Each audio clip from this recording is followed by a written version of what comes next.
Heyo, hello, hello. Welcome to the stream.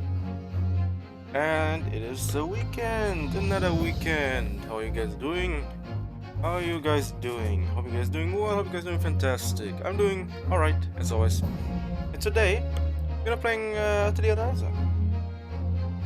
Because I'm also enjoying Ace Attorney. I know.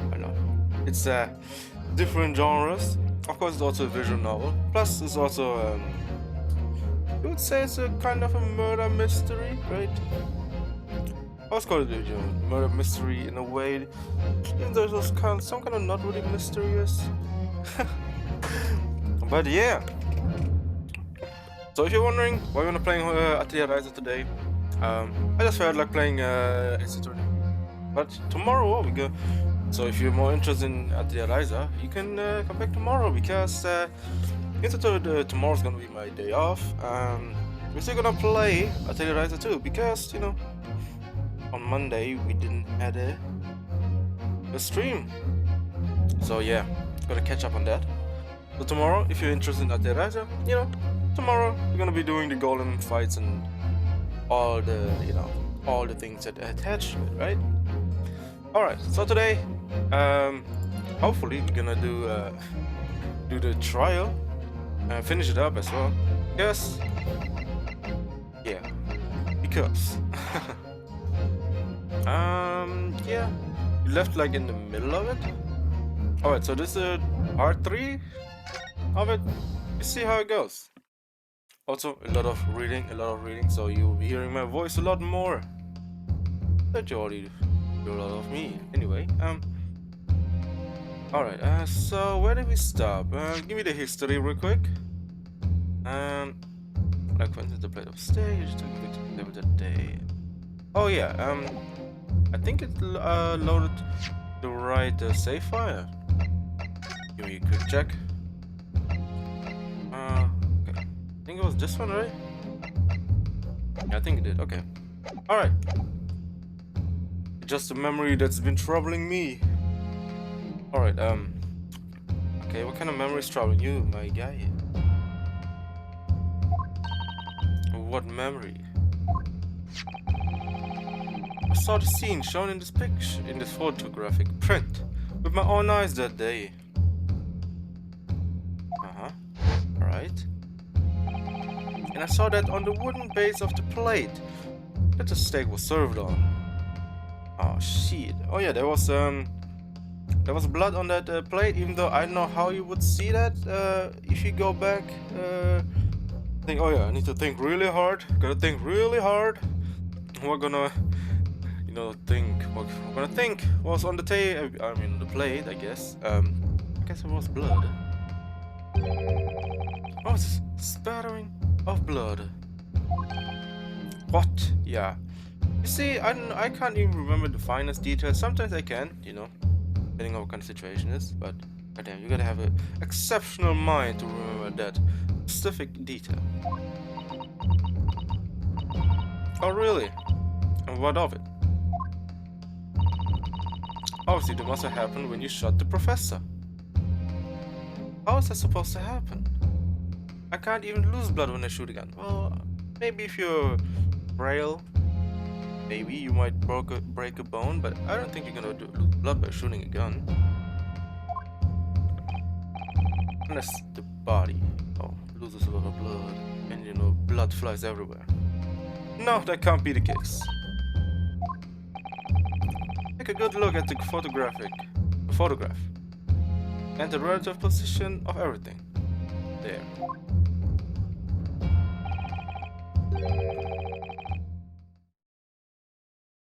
The plate of steak is almost directly behind the victim. Oh my god. No way. If I'm supposed to have shot Dr. Wilson, the chest from the front. There's no way the blood from the victim would have ended up directly behind him. Oh my god, another shot. Yes. For blood to have made it onto the plate, it implies the plate was between the victim and the shooter. which means the shooter must have been sitting opposite the professor as you were. Giselle Brett. I think I'm gonna pronounce it Brett, as I would in German. Brett. Not like bread. I beg your pardon? This is beyond ridiculous. Fabricated nonsense. Is the court seriously expected to believe something the accused has apparently just remembered seeing?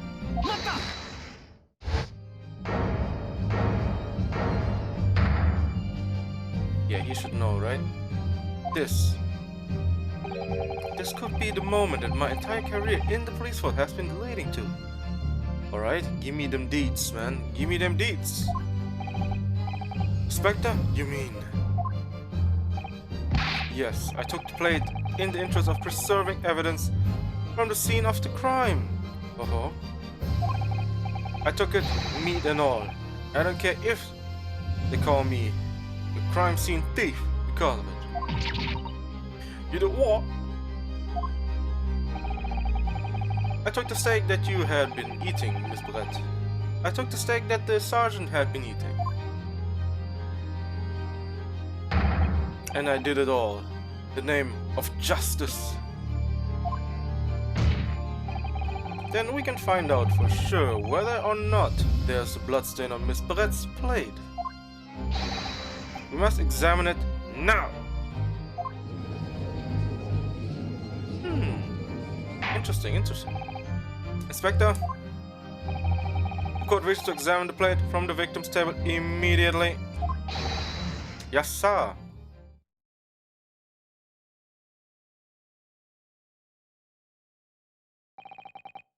Sorry for the delay. Where do you keep those evidences? It's like they have to hold a restaurant behind them or what? Here's what you ordered. The steak. Well, what about the blood? Is there blood on it? Of course there isn't. Okay, Mr. Baldy. Quickly, Inspector, the blood, man. Show the court. Yeah, before it drops on the floor like the water. Of course. Examine the plate at your leisure.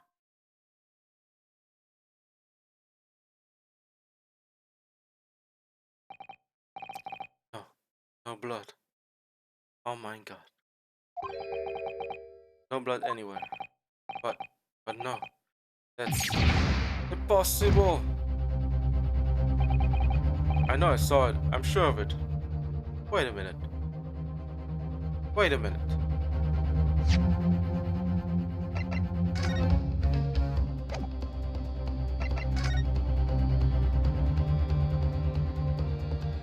What's that? Okay, it's the same steak. Okay, I was like, oh, okay, it's gonna be a different steak.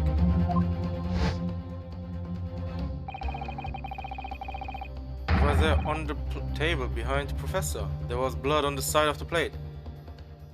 I don't think the plate, the hot, I guess, iron plate will come with the wooden plate underneath. Yeah. Maybe it's a different one. Oh god. We're actually fucked. In this case, I mean, that's the only thing I can remember might be the possibility here. But I'm becoming expressionless, little boy. See, this is why I always say you can't trust what the Japanese tell you. What the fuck? Jesus, woman. Damn, she going in. I mean, understandable, right? She's in court, excused and all of it. I just want her still alive. I couldn't agree more. In the case of this disgrace to the Empire. Hey yo, Aoji, on which side are you on? I think he's not on the side of the country. I think he's on the side of the woman. I believe we may finally have reached the conclusion in this trial. Let's hope so. Let's pretend attempt at courtroom proceedings is painful to watch. But I do promise to do my best to forget all about it when it's over. Ah shit, goddamn. What's it we're gonna do, man? What you gonna do? I mean, there's nothing, no more evidence that could be leading to not your guilt. This sorry-looking steak reveals the facts all too clearly. The sorry-looking accused wishes to examine it again. Be my guest. Plate of steak has been entered to court record. Okay. The plate I saw or thought I saw was a figment of imagination. This is it now. I've lost it. You know, scared? It's not over yet. I enter the final gavel. I know what the gavel is. I don't know. Now stop believing in yourself. Keep looking forward no matter what.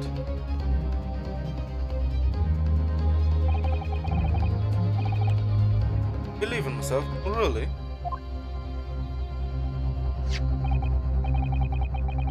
Maybe I should at least examine the evidence for myself. As the evidence requested by the defense has not been shown to be problematic in any way. I presume any further examinations of evidence in this trial will be unnecessary. Does the defense have any objection? The bloodstain was going to clinch the trial for me. Can this plate of steak reveal any other clues at all? Oh shit, I'm a fucking idiot. Oh, I'm really clutching straw. That would fly in the face. Common sense. You know, it flies in the face of common sense. Someone like you with no experience as a lawyer who lost this long in trial. Oh yeah, I misclicked. I was clicking myself through it, so sorry about that. How did you? Opportunities are always there for the taking, but only for those with determination to grab them. Let's have another good look at the steak. Yeah, I wasn't paying attention. I was just reading and I was clicking away. If you want to give up, you'd better wait until after that. Maybe I should examine the evidence. Yes. Well, a deafening silence from the defense. I will take that as your final answer. Your Excellency, please wait. The place of beef is hiding another clue. Another clue that will reveal the shocking truth. Hey yo. The only thing that's shocking here is your unhealthy fascination with beefsteak. Really? Your Excellency, I think I've made myself clear, haven't I? I will not be able to turn a blind eye to any more unnecessary procrastination in this trial. I'm sorry, Miss Brett, but we must ensure a thorough examination of the evidence. I will not give a ruling until I'm completely satisfied that all reasonable doubt has been dispelled. I see. As newly affirmed ally of my country, that's still your position, is it? Thank you, Your Excellency. Counsel for the defense. We will now clearly show the court what you are alluding. Where precisely on the plate is the new clue to be found?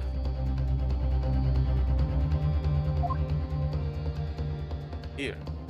Because, you know, there should be still DNA from the first I saw on it, right? This emblem on the side of the plate. Is it a cat? It looks like a bull to me. It doesn't even look like a cat. What the fuck? It's a cow, yeah. Most likely the restaurant's signature dish is beefsteak. A lot of different restaurants have their own unique tableware. So this is a symbol of La Carnival, is it?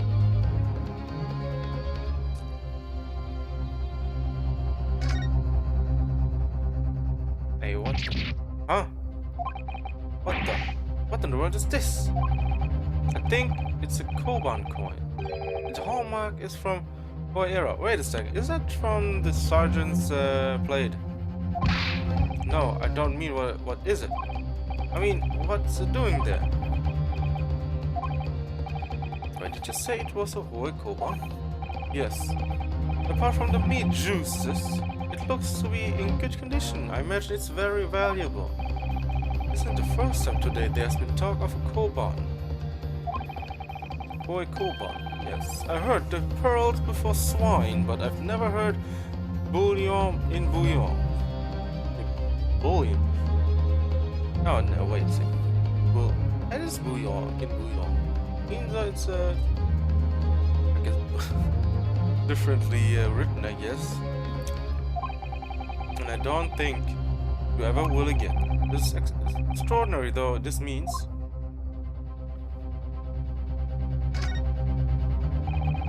I certainly never expected to find a precious coin underneath this thick gut of meat. And so, from the whole era, too. That would make it really quite valuable. It's very marinated and juicy as well. Look. What are you thinking of eating it? Oh no. But the next time I order the steak in the expensive restaurant, one thing for sure. That's going to be dressing as I lift up the meat and pay underneath for a price. Mate. You will not get a gift if you order a steak. And you will have the wrong end of the stick over this, you know, skin.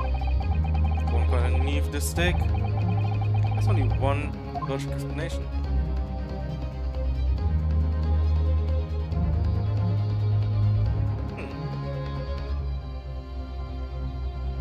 Cool. Anything else? Anything else? Yeah, nothing underneath, okay. Alright.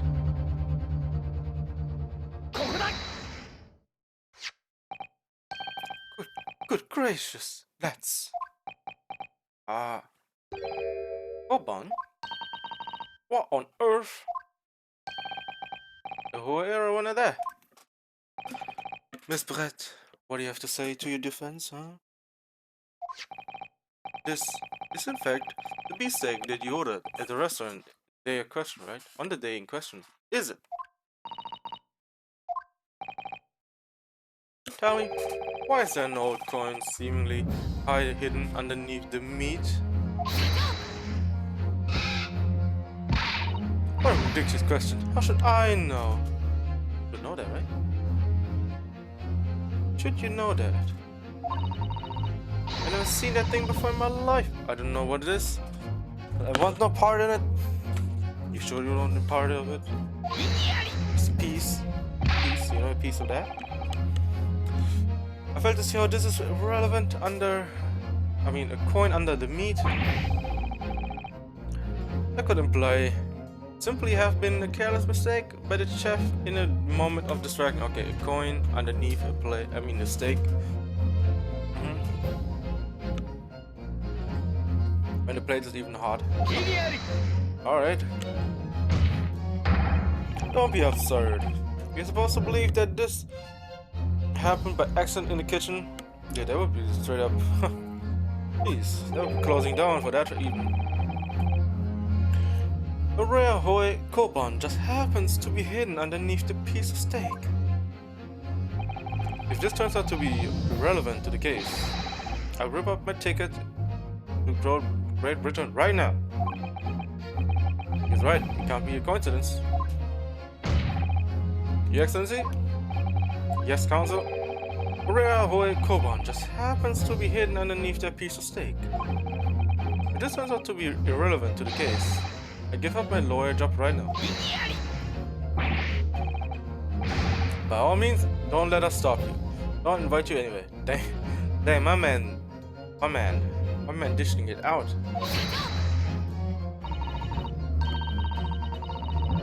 Perhaps, little boy, you should realize that it is you who is irrelevant. Even though I'm the one on the trial here. The point is, it's essential that we ask the owner of this coin if he can explain what it's doing under that steak. The owner, yes. As obvious, there's only one person it can belong to. The owner of the coupon that was found underneath the beefsteak is... I mean, I think it's in there. Obviously, it can only be the antiques dealer and the owner of Rasute. Kyoryo Korekuta-san. Yuri. As in, it's a cucumber something. Honestly, these regular Japanese names are quite unfathomable. Ah, yes. Old man who testified. The old man. My man just said old man straight out the gate. The old man who testified earlier belongs to the military sergeant, correct? Correct. Yes, Your Excellency. Remember him saying that he was up to something with this Koban coin when it happened. Exactly the moment the gun was fired. I still don't understand why it's the point. What is the point of this Koban coin right now?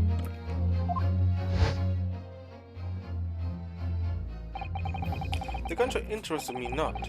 I was far too busy on the floor.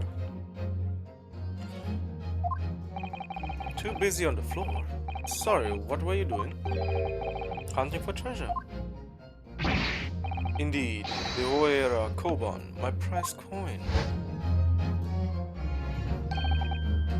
Then this Oera Koban, do you mean to tell me?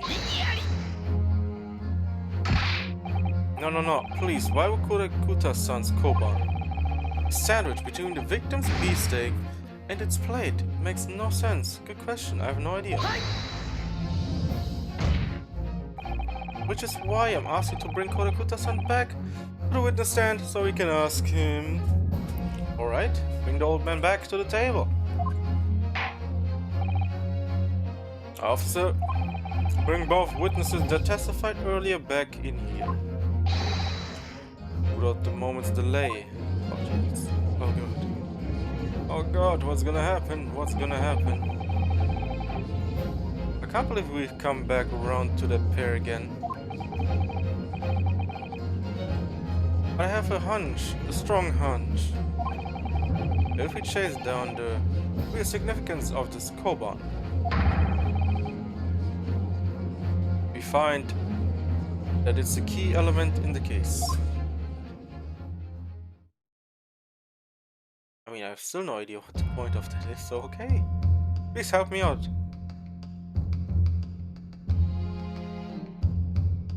It's all about why have I been called up again?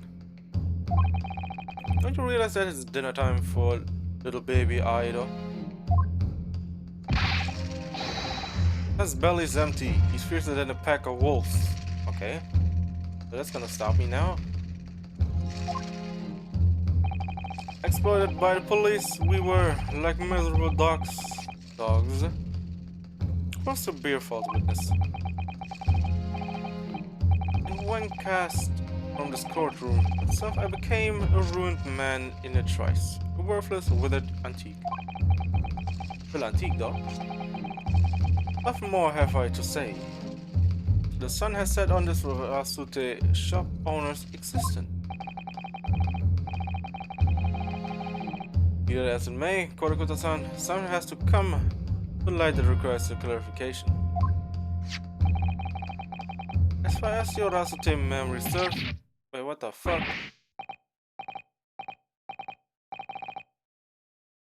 Hey yo, I was still reading, you fuck. Oh. The resplendent, splendiferous toy treasure that my rusty bones managed to misplace yet faithful that day, okay? Yeah, misplacing on a plate under a steak. Okay.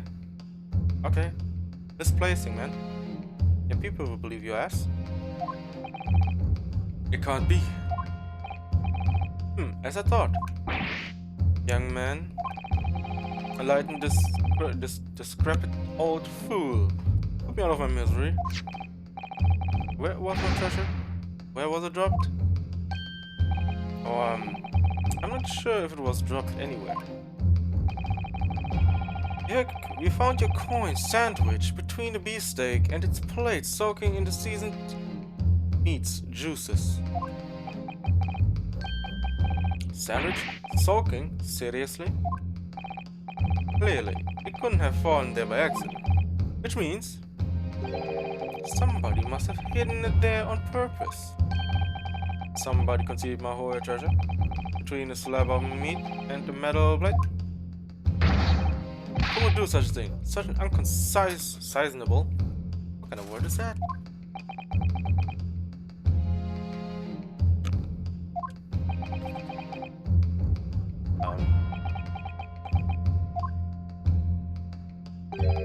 Excuse me. Could I say something? Hey, what do you want to say, man? Got something important to say to me? Yes, of course. Yes, of course.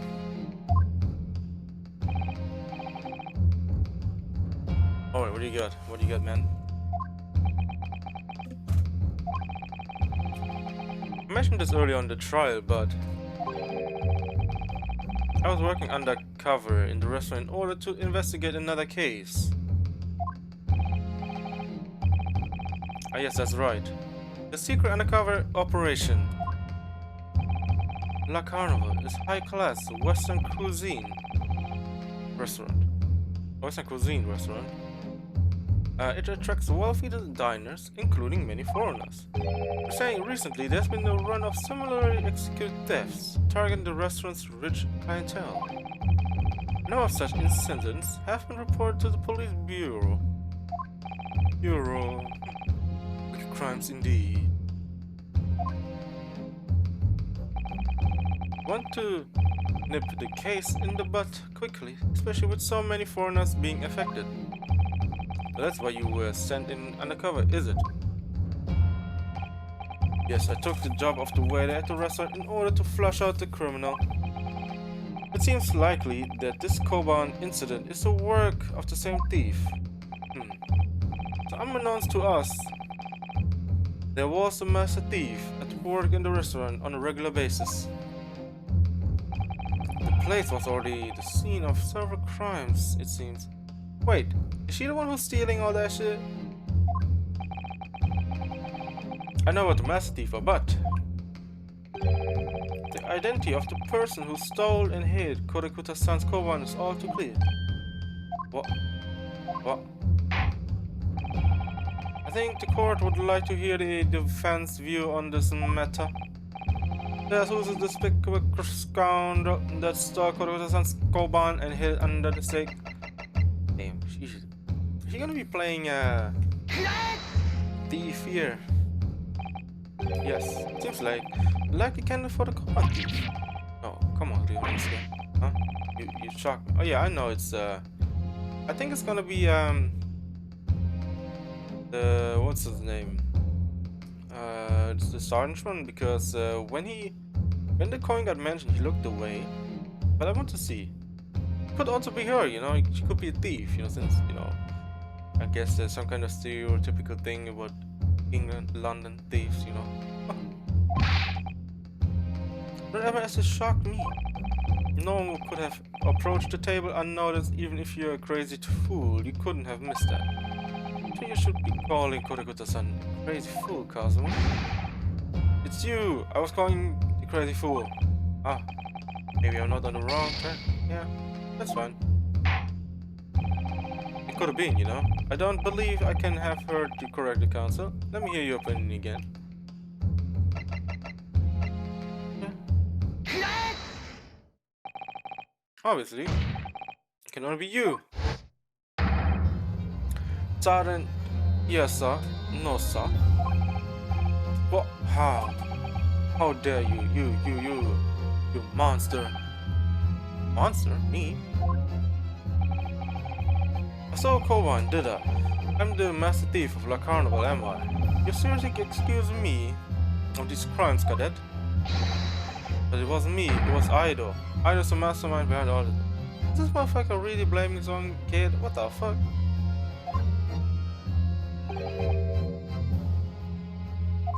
My man has no honor. What the fuck? Guy, what are you doing? My man needs to calm down. My man needs to calm down, brother. You would push the blame for the crimes onto your own son, an innocent little baby. It's you who's the monster, Sergeant Nosa.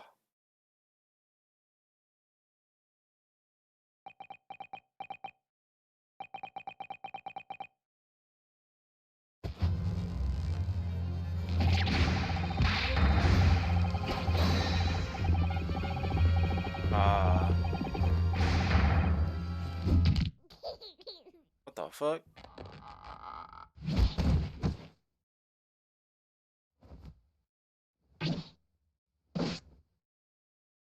My man looks like a Waluigi. What's happening here? Oh my. Yeah, Waluigi, yeah. Yeah. Nippon Imperial Army Sergeant Iyasa Nosa preparing to stand down in the Supreme Court, sir. How many twists and turns do we need right now?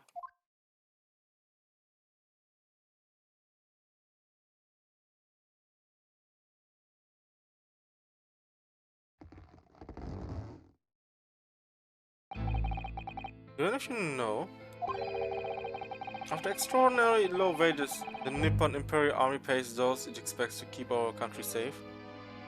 Are you justifying your crimes right now?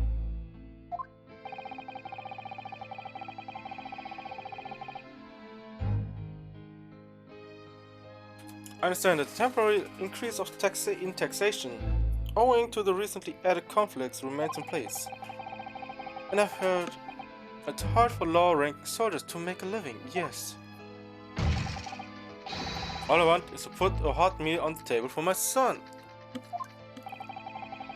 That's why you're stealing things at the restaurant?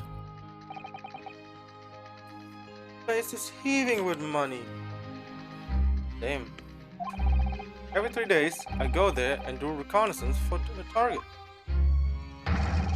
And I'd enjoy chomping my way through a good steak at the same time.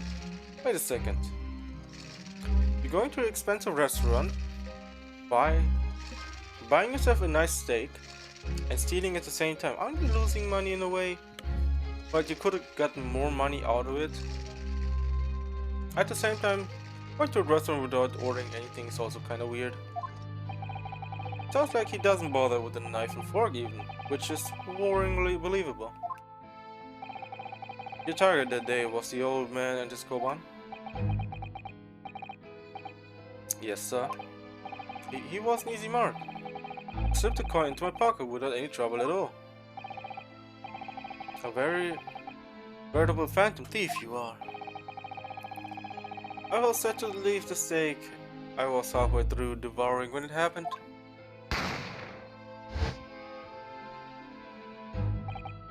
Yes, when the professor was shot. I knew that if the police conducted a search and found the coin in my pocket, I'd be finished. I do too. Getting incriminating evidence as fast as I could on the double. I slipped it under the steak, hoping that I'd be able to rendezvous with it again at a later date. Don't tell me he brushed the plate with his clothing, with his, I guess, yeah, with his armpits.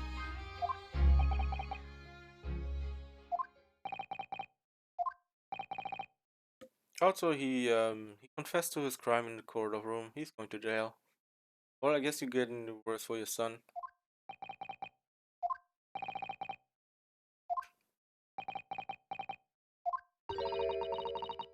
This is ridiculous. Oh, you tell me, brother. You tell me. Perhaps you could carry on with this absurd prattling in your own time. Promise, but... Of course, dear lady. Of course. How rude of us. I'm quite sure there's no need to detain you any longer. At all.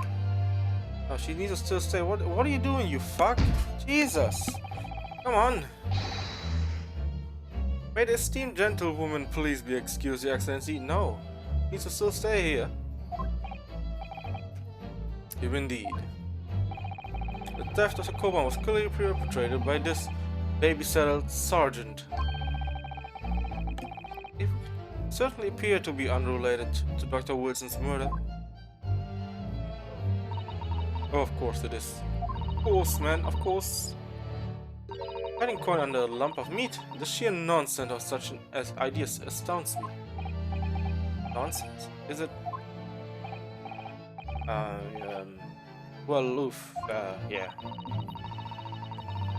As for picking up a steak and biting into it without using a knife and fork, beyond nonsense. It's pure madness. Very well, now that all questions concerning this criticism have been answered. Wait a second. So, no, actually, yes. He did go to a restaurant without ordering something. What he did essentially is, he probably hid the coin under the steak and then took a bite out of the steak. Like, what the fuck? What the fuck, man? What are you doing? I see no other further justification for detaining her. I still see. Miss Brett, you're free to leave. Thank you, Your Excellency. Good luck, everyone. Hey yo, she's still not done. And good day. Okay, what's the matter with you? There's no time for daydreaming. Oh, no. It just... Something about Miss Brett's parting words here got me thinking. I can't quite work out what exactly, but something she said jarred with me. I feel like there was a contradiction in there somewhere. It didn't quite add up. Nothing didn't quite add up. If that's the case, don't just stand there thinking. Make your voice heard. Sorry? You can think later. If you don't call out now, it will be too late. The trial will be over. It's getting quite crowded here. Wait, Miss Brett. What is it now? I'm afraid, one last time. There's something I'd like to ask you. I'd like you to explain the contradiction in your parting words from just a few moments ago. What are you talking about? A contradiction? What new student nonsense is this? Please let me talk. Well, what point are you talking about, Yonosuke? Hiding a coin under a lump of meat? Sheer nonsense, such an idea is astounding to me.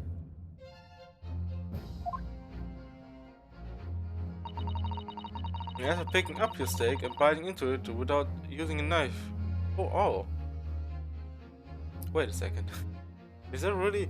Wait a second, so she witnessed him biting into it, so meaning oh god damn. It's beyond nonsense. Pure madness. Yes, I'm right. What you said they exposed an undeniable contradiction. I'm going to need to see evidence, counsel. Even if Brett's words truly are contradictory, where's the evidence to prove of it?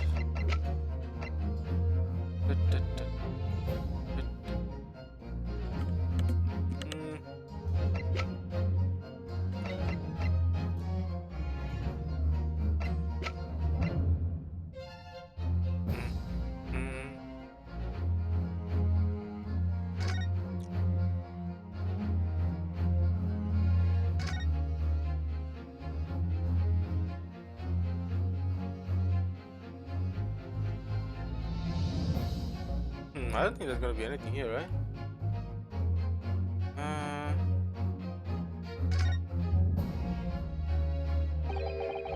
Oh, whoops. Oh, there's already something I already did. Let's get it all the way, out of the way.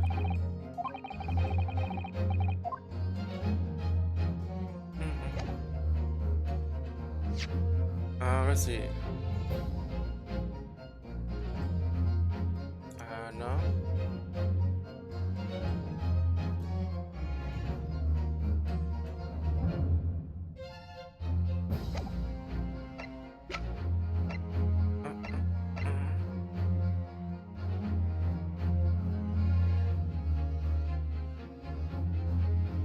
Let's check this again.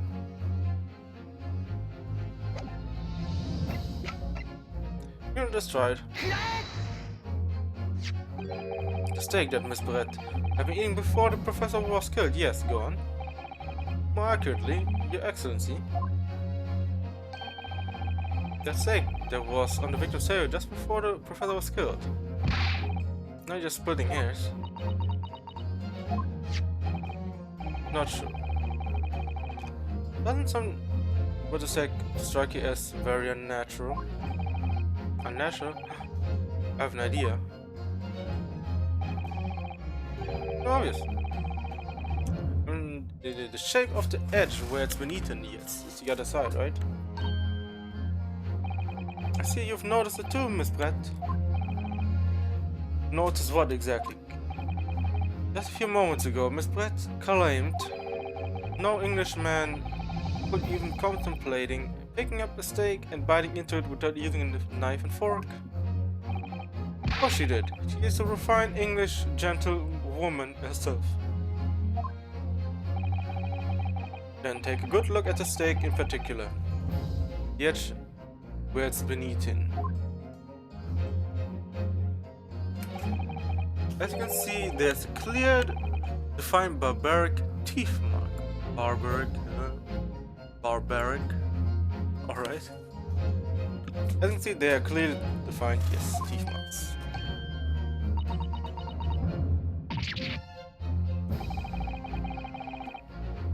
Look, Miss Brett has realized something.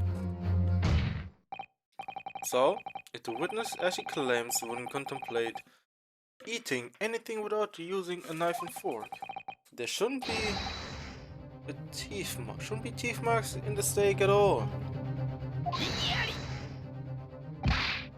But what is the actual point? Perhaps the light from Miss Brett wasn't... Okay, calm down there, Mud. Oh, pull to the handkerchief. Whatever you say, dear lady. As I said, I really must be leaving now. Afternoon tea with the Minister of Justice cannot possibly wait any longer. Oh, of course. This will be over in the blink of an eye. With the shirt, I'm about to put this rookie in his place. Just leave it. I've heard enough. You irritating little spectacle. Samurai relic.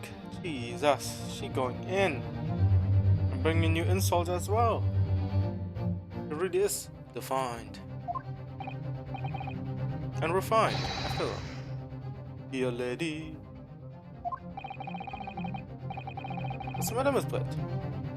Have we ruffled your feathers? Huh. Nice.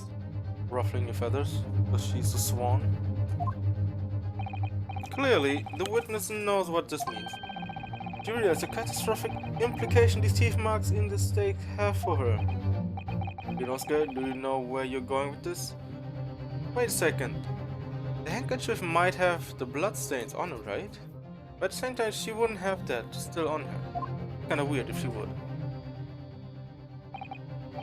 Yes, no, at last, it's all come together. The mysterious teeth marks in the steak that had allegedly been eaten with cutlery. The reason why the bloodstains I saw somehow seems to have disappeared. And most importantly, the evidence that proves once and for all who shot Dr. Wilson that day. Except that these teeth marks in the steak are a little unnatural, as you put it, counsel. But what exactly are you suggesting that tells us that he shot him while he was picking up the gun?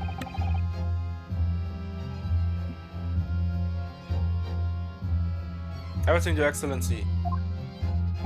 Like the military guy, shot him, and meanwhile, Ryunosuke was picking up the gun. It was orchestrated. Yes, I believe that these barbaric teeth marks in the steak here amount to conclusive evidence in this case. Evidence that will prove beyond any doubt who shot Dr. Wilson. Conclusive evidence? How many times have I heard that today? You wouldn't know the meaning of this, right? Typical Japanese empty threats. Jesus Christ, she going in on the Japanese, huh? Holy shit. She ain't holding back at all. How can you be so sure? Oh, it's quite simple. If Rudy has such conclusive evidence, you would have presented it to the court long ago. I mean, I kind of played around a little bit with who might have shot him and stuff. I had some ideas here and there. Some I said out loud, right? Like a general shooting Dr. Wilson while Ryunosuke was picking up the gun. Like both of them could have been in one, right? Actually, the evidence I'm talking about hasn't been brought before the court. Also, the old man could also be, playing a part. Yes, well. But now it's a bit more evident. Actually, the evidence I'm talking about hasn't been brought before the court yet. Hasn't been? What? But just because it hasn't been shown yet doesn't mean that the evidence does not exist. This is absurd. The trial has run several hours already. You say there's evidence yet to be brought forward? Yes, that's what I'm saying right now. That can't be. I don't believe you. I don't believe you have it. I don't. There's someone who does have it. Someone in this very courtroom. And if that person is willing to submit the piece of evidence I'm referring to, it will solve every remaining mystery about this case. Very well. I have a feeling this will be my last request of the defense in this trial. Okay, how many times did you say the last? And, you know, also try to dismiss her every single time. Who possesses the conclusive evidence that will reveal the truth about this whole affair? Oh yeah, his gun. Counsel? I'm disappointed. Yes, this hey yo, what the fuck? I went a bit out of the way to use my brain and I got fucked for it. I guess it's not him. It could have been a gun, you know, but at the same time, could be multiple, right? Well, with the very piece of evidence, yes. I know it's her, but maybe because a big brain it a little bit. This is the last act in this trial, and you have center stage. You're no scared. Very well. Who is it? I mean, yeah, it's gotta be her, right? Why what? How is it not her? Okay. One last try.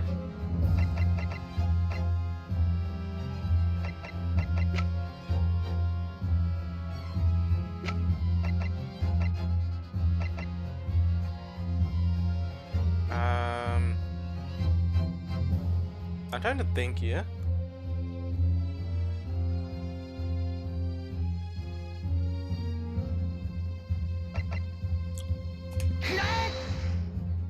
Okay, it's not the old man. Okay. I was thinking of the part where I said about having, I guess, what we call it, a discussion.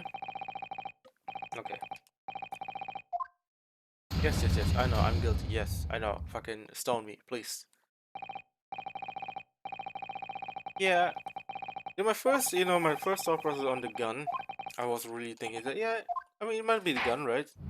It gotta be a smoking gun. Yeah. Is there currency? Yes.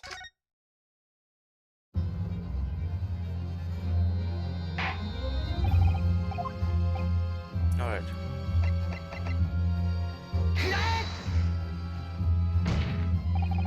Then it's obvious. It's Inspector Hosonaga. Well, I have it. Yes. You think after withholding conclusive evidence? That's ridiculous. Okay. No. I'm not saying that. Everyone's attention has been focused on the stake, the teeth marks. Yes. Now earlier this afternoon, Sergeant Nossa told the court the following. I enjoy chomping my way through a good steak, and as well as admitting to stealing Korakuta's son's coin, he told us that he slipped it under the steak. Watch, Cadet, I'm a superior officer, yes, who steals people's, I guess, items while taking bites of a steak. That fork and knife. You barbarian. Sergeant Nossa, could you please confirm something for me? Was it said that you put the coin under? In fact, your own stake? Tension. Remember this, of course. I might be a soldier in the Imperial Nippon Army, but still.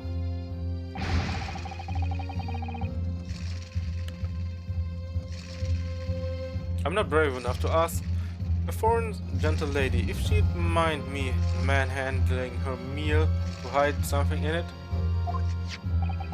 In other words, saying that the detective submitted as evidence earlier was in fact Sergeant Nossa's meal. I mean, yes. What is this? This try pisses me off for no reason. The was taken from the victim's table. It's like we're going around in a circle and running it back. Like, yes, there's only one way he could have hidden it. It was when distracting the old man, taking the coin, putting it on his own stake. It's not like he's gonna run from somewhere. But at the same time, he actually bought the damn steak. He actually bought a steak in a high-class restaurant. How much money do you have? Yet the gentlewoman doesn't take bites out of her steak, nor did she have any opportunity to steal the coin. Of course I didn't steal it. You should suggest such a thing would be an affront to the entire British Empire. Well then, how do you explain this paradox? Exactly. You're going to suggest that the sergeant switched the two stakes over. Oh my god. Actually did it, right?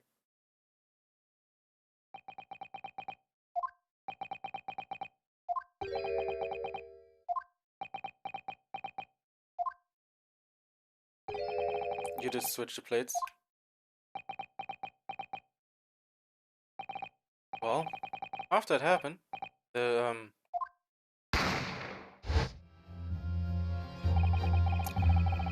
when I saw the civilian had been murdered right in front of my eyes like that, I panicked. As I said, I immediately lifted my stake and hid the coin underneath it. But then, when the waiter announced he was an undercover policeman, I thought I had it. If you decide to investigate my slab of meat, that's be it. Be getting my marching orders. So when the cadet here was arrested and taken off to the kitchen, I seized my chance.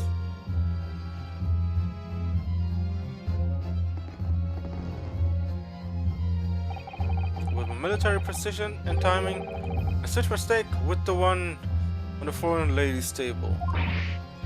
What? You can't have. I never saw you do such a thing. It was called Operation Lightning Bolt. There was no time for strategic planning. Strategic, at least. It was do or die, I tell you. So yes, I did what I had to be done. Unbelievable. Oh, you better believe it, my guy. Better believe it. However, fear not, prosecutor son. What now? I swear on the brass buttons of my uniform, that is all I did, sir. All you did? That's plenty, Sergeant. Yeah, Sergeant, you did a lot.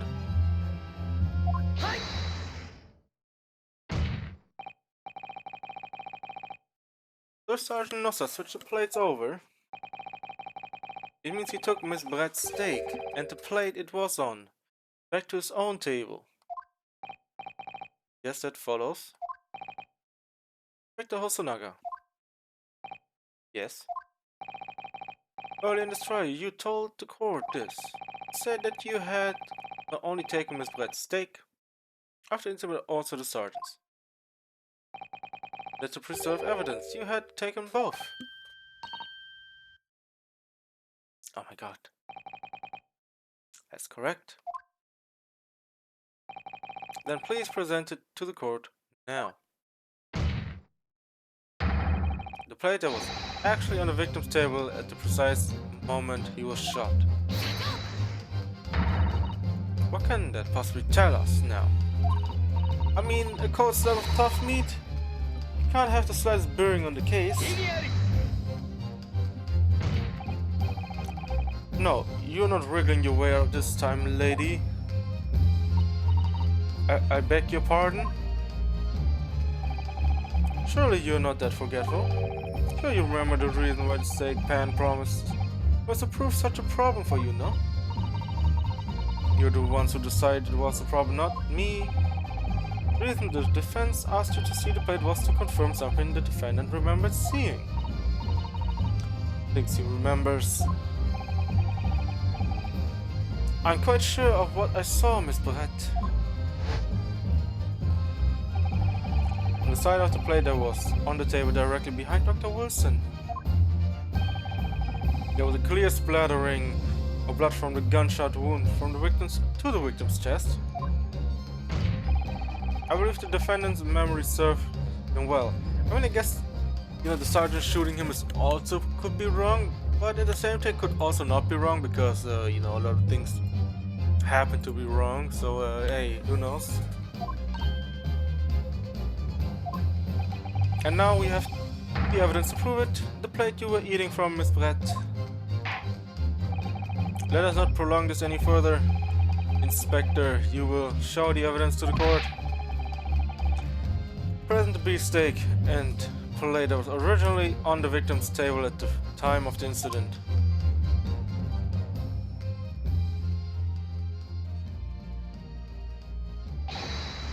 Yes, sir.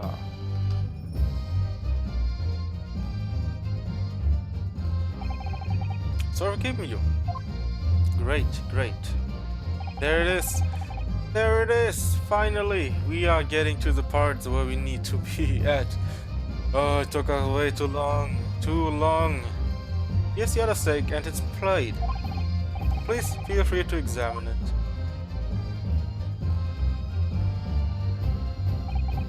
The blood stain. It's clearly visible. Look. Now this makes everything clear. The blood, you can see it on the side of the plate. Just that at the moment the victim was shot, he was facing the table with his back to me. In other words, it's impossible for Naruto-san to have shot the victim. It can't be. Oh man, he shot him with his mind, you know. It's like, you know, it's like the same as shooting around the corner, okay? You don't need to see, you just look through the corner and shoot him. The bullet would land. In fact, there's only one person who could possibly have shot Dr. Wilson from the front. I'm sure everyone knows by now who that person is. That's right. It's Giselle Brett. Or Josiah. Huh. It's you. But where's the gun? Right, where is the gun for that? Wait, don't give up yet, woman. Outdone by a Japanese? Me? By a Japanese schoolboy? No. No. No. Wait, what?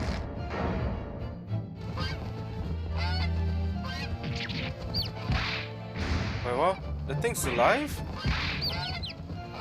Hey, yo.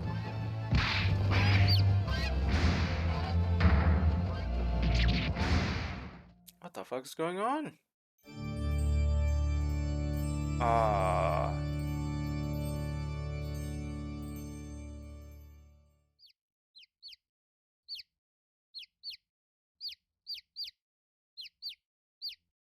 Damn, so many chicks. Chicken. Okay, not really.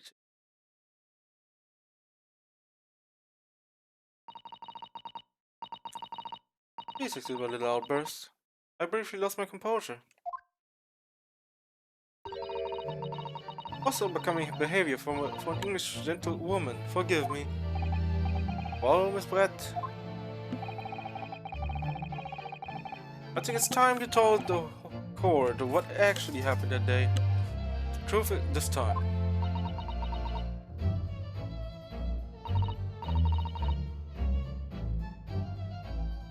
Is that it?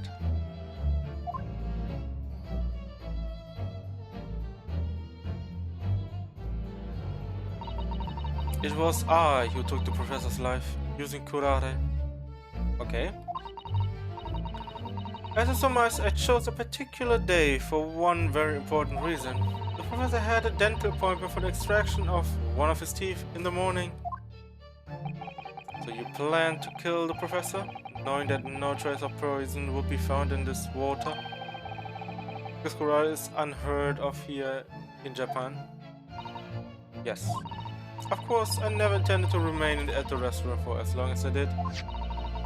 Only needed to see the professor take one tiny sip of his water and it would be all over. I would place the steak I ordered in front of him to make it appear as though he had been dining alone.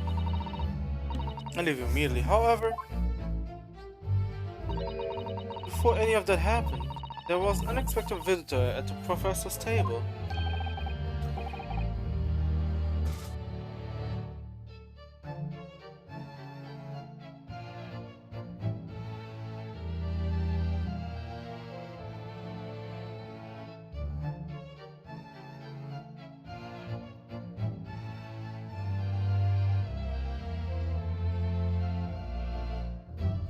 Alright, sorry about that. That would be me, I suppose. Yes, you. Who else? Such a trifling matter. But the fact that you decided to come over to greet the professor meant that I lost my chance to slip away unnoticed. Foiled the plan. In due course, the professor took a sip of his water and was paralyzed. I made sure he was sitting in his chair, such that he wouldn't fall. There was no going back at that point. I concocted a plan on the spur of the moment. Plan to pin Dr. Wilson's murder on this innocent man. I happen to know the professor always carried a gun. Okay. I decided to use that fact to my advantage.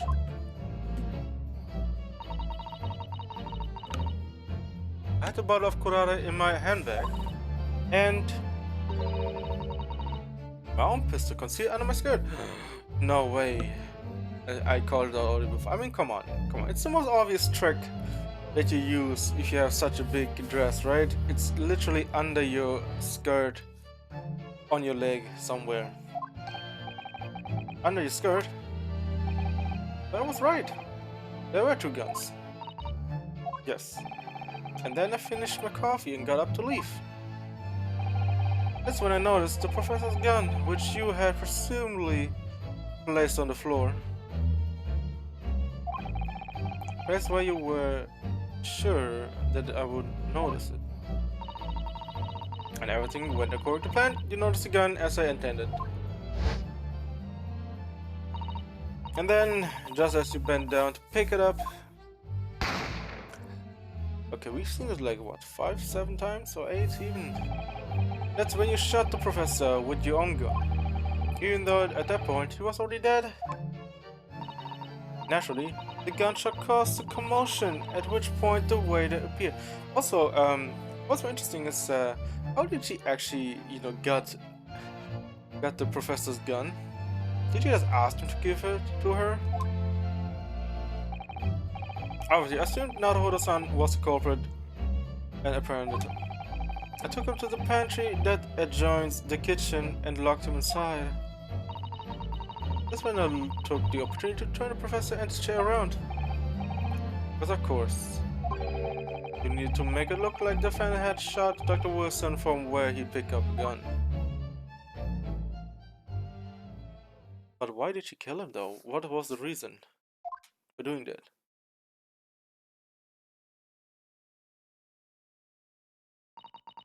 Well, there you have it. This entirety of my misdemeanor. Okay, not a misdemeanor. Okay, calm down there, girl. It's not a misdemeanor. It's a murder. It's a plain murder. Murder in plain sight, in daylight, in a restaurant.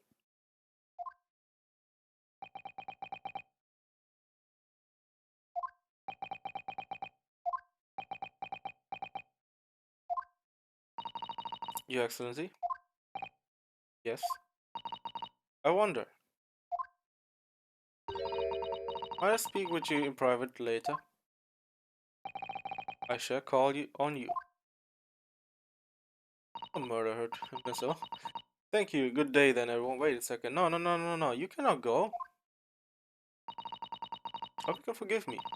Naruto-san. You're a murderer.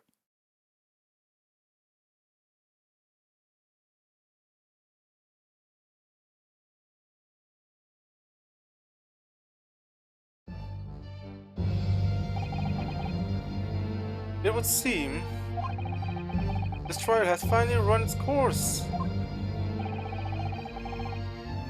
I presume the prosecution is in agreement. This can't be. Takeshi Aochi does not lose. Well, you lost right now, old man.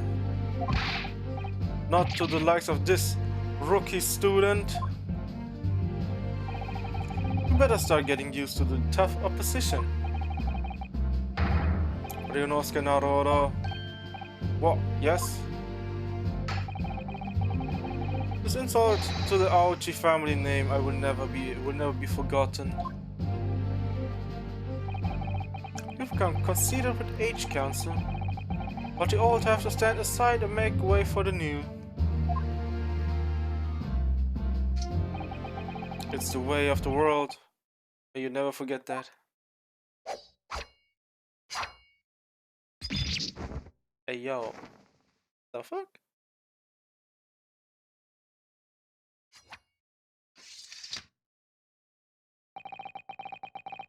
The town millennium may pass, and still, the Aochi clan will never measure up to the Naruhodo clan. Wait, what?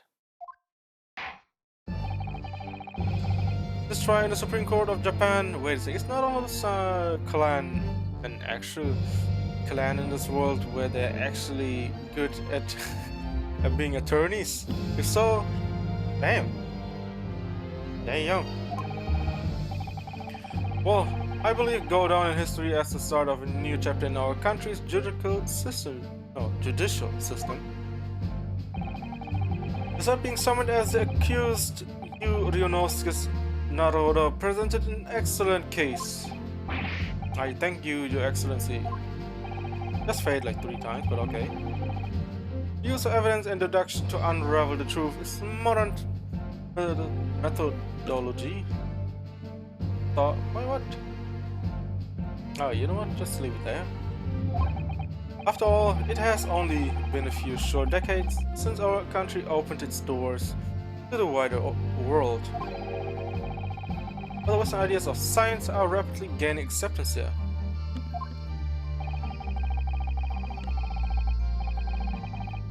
I feel sure that science will soon bring new methods of investigation and procedures of justice. A new future of law awaits, but what it will look like I cannot begin to imagine. It is for the young to pursue. Kazuma Asugi. Yes. After this trial, you are set to embark on a journey of discovery to the illustrious British Empire. Where is the British Japan? What the fuck? Learn all you can, absorb everything of the wider world that you are able to. And don't forget, fulfill the mission imposed upon you. I understand, Your Excellency. What was that about? Why do you look so grave all of a sudden? Never mind. Have you Ryunosuke Naruhodo? Oh, yes. Yeah, shouldn't he get promoted as well? I mean, he literally could be also a future candidate for that alone. And here I sense, how can I put it, unusual potential. I very much look forward to seeing how you carry that onward. Thank you, Your Excellency.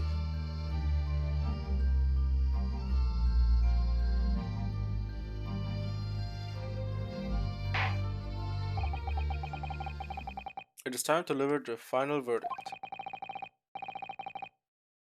I hereby find the defendant Ryunosuke Naruhodo not guilty. Amazing. Yay! Yay! Sakura petals down my face, rain upon my face. I have won.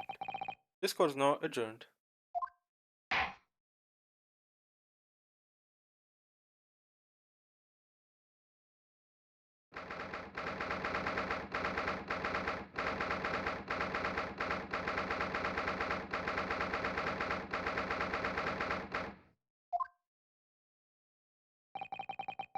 I can't believe it. I can't believe what's happened. I made it. I defended myself and made it through that horrendous trial. Yeah, I think if you think about the trial was okay. Of course, the plan was quite specific, But it made it a bit more, I guess, confused. Not really confusing. It's more make it more, I guess, make it more as it looked like. You know, with the switching plates, it was all something that wasn't really planned. It was more like, we gotta change it up, man. Gotta throw in the curveball here and there. Instead of throwing curveball, they actually threw the curve. Leonoska, you finally pulled it off. Congratulations. I couldn't have done it without you. Thank you, Kazuma. No, it was a pleasure to watch you at work. So you owe me an extra large sukiyaki from the place on Yume University Street, don't forget. Good afternoon. All your hard work has certainly paid off. Congratulations to both of you for proving Naruto-san's innocent.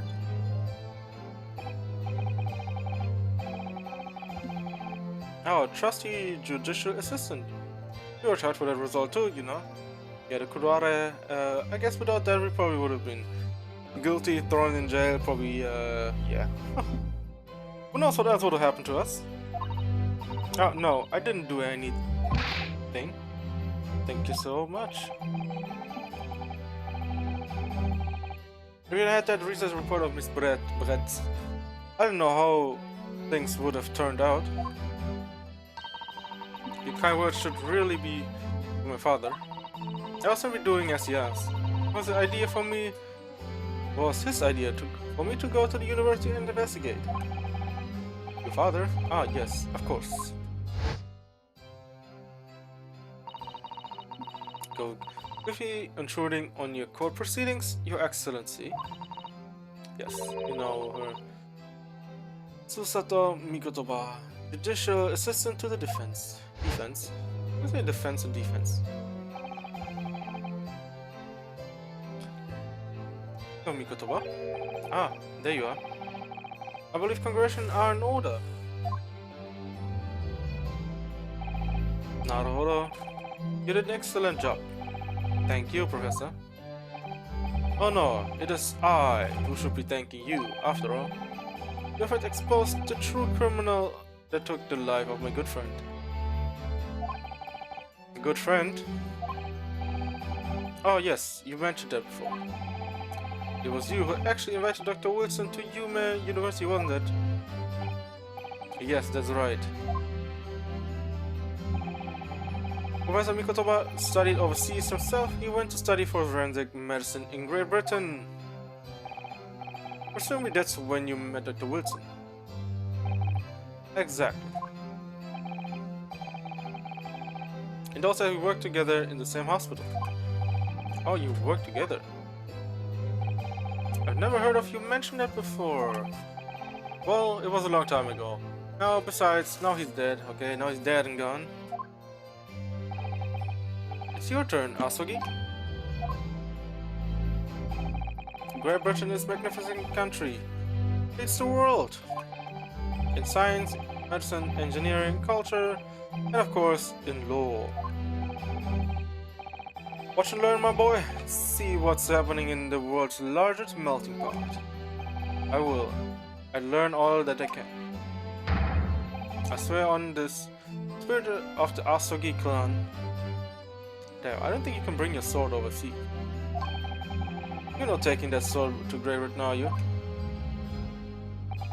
Of course I am. The Japanese man's katana is a soul. This blade shows me where I need to go. I don't think they're gonna do it, but okay. Good luck for you trying, I guess. I can't done anything that's in my way. Yes, I've definitely seen how sharp it is already with my own eyes. That reminds me, what happened to that woman? Giselle. I don't know if it's the right name though. Like the pronunciation was Giselle. If it what's it, Gazelle? Giselle? But I mean, after all, she's guilty of murder.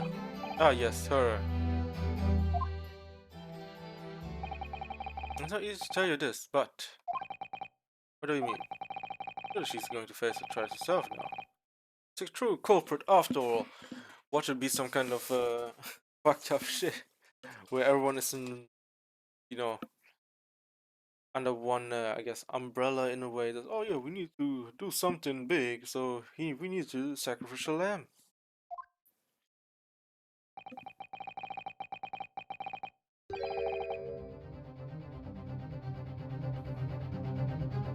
What? You were leaving Japan in the very near future for Shanghai? What? What, Shanghai? Why would you go there?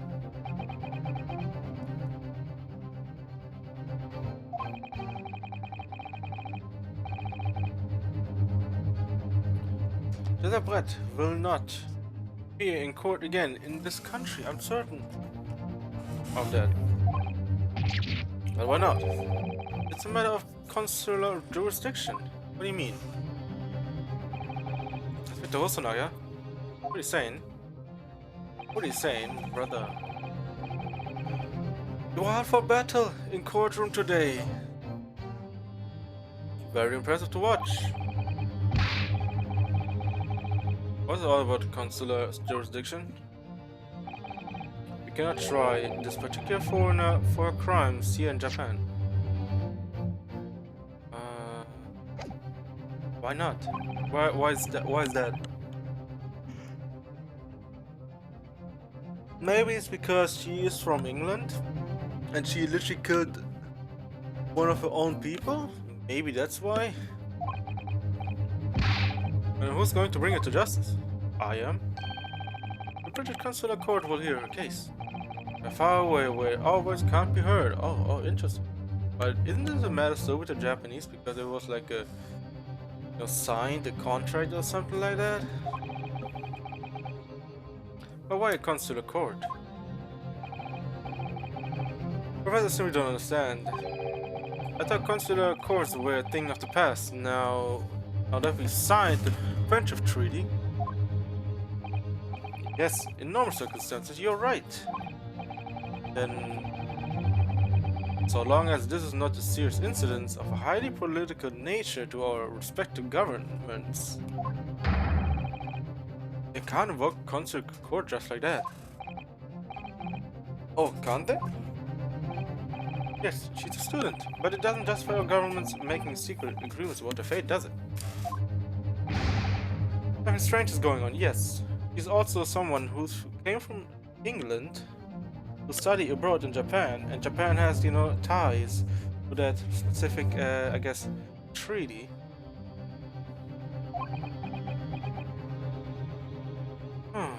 Maybe she was framed to do that. Miss Brett, can't be held accountable for her actions here in Japan? I've heard that for the young student, today's trial was nothing more than a game all along. There was never any danger of comeuppance for her. I don't believe it. I think the treaty is gonna be a fake friendship treaty. More like try to start up something in Japan. That's what be my guess right now. The British government's foreign affairs ministry has demanded that we hand over custody of Miss Brett. They're obviously taking this case of a foreign student committing murder very seriously. But it's all going to change from now on. We can make it change. This is a time of great turmoil, this new era heralded by the start of the 20th century. One day, I have no doubt, that woman will receive the judgment she deserves. Yes, change is coming. We're the ones driving it. Well, I think that's enough seriousness for now. Yeah, enough seriousness for now. It's even called for celebratory drinks. Drink. But Professor, you're right, this is no time for gloomy faces. We should be celebrating Rionosi's not guilty verdict. Let's start having some fun. In that case, might I suggest La Carnival? Okay, mate. Hey, I don't know if we have the budget for that. As that way, I should be delighted to provide you with ample food and drinks. Yeah, but who's gonna pay? You paying? Brother, you paying? Paying for shit? Hey yo, man. I mean, if he's paying, I mean, I'll be eating good. You're a detective, Hosonaga-san, aren't you?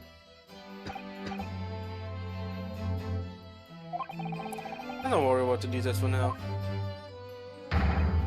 To La Carnival, will you accompany us, Professor? Of course, La Carnival's food is second to none. I shall go and attend to the paperwork for Naruto-san's release. Ah yes, thank you. She's so nice.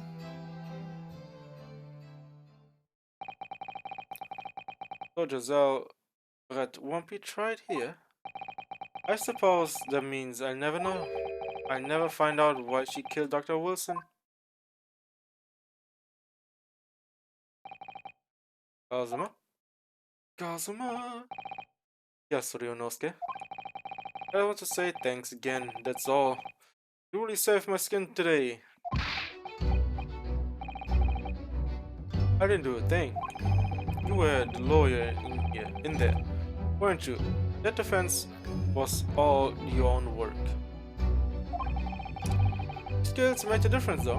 One day I bet you'll be the best lawyer in the world. I'm not so sure about that.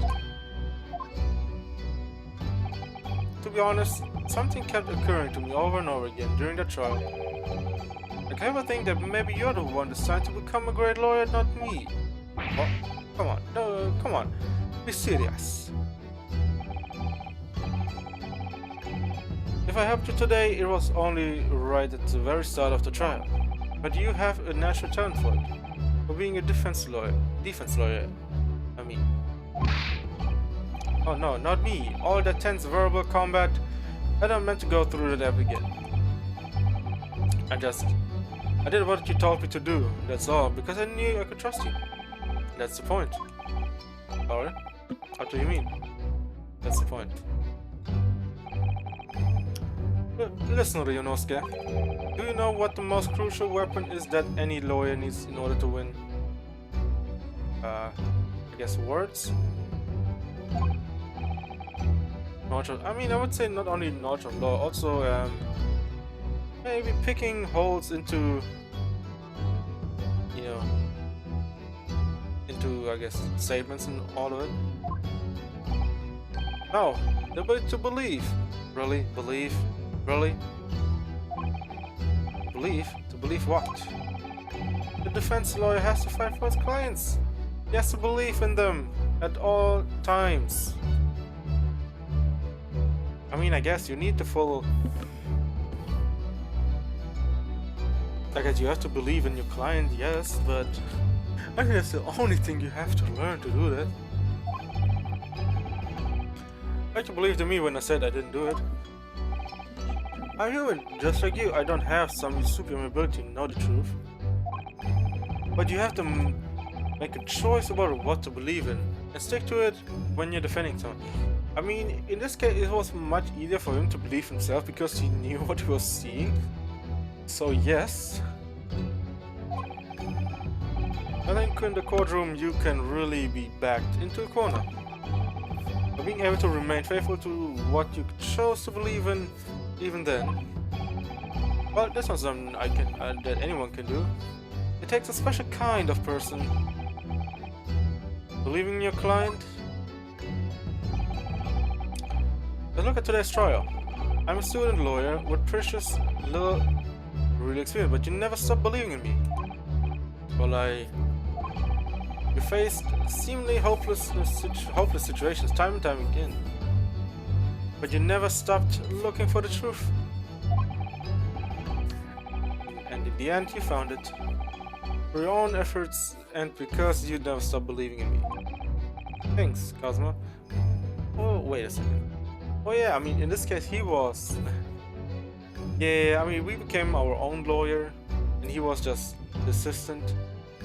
But at the same time, you know, he was still doing it for himself, since he was the person who was accused of. So yes.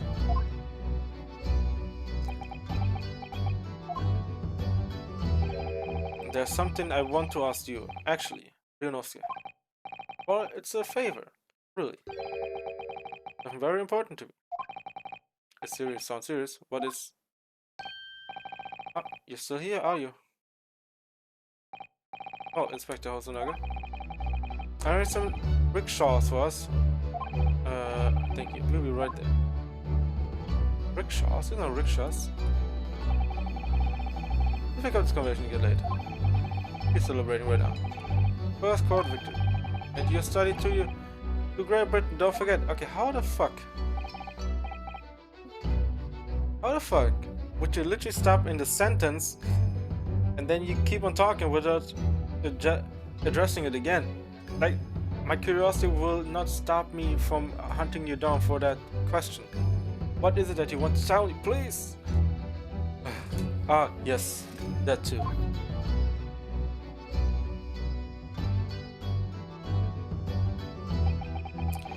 My very first try came to an end.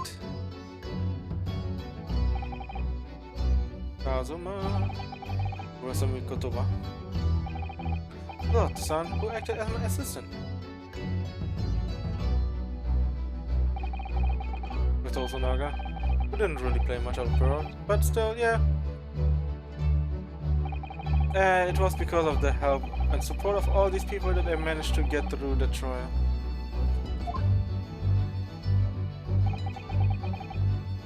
But more importantly,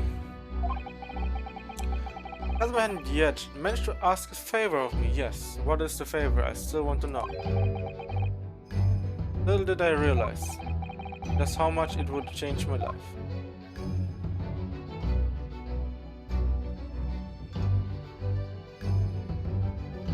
The end.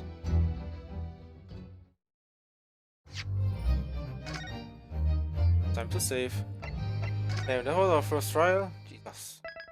Jesus. Ah. Compilation. Episode 2. The Adventure of the Unbreakable Speckled Band.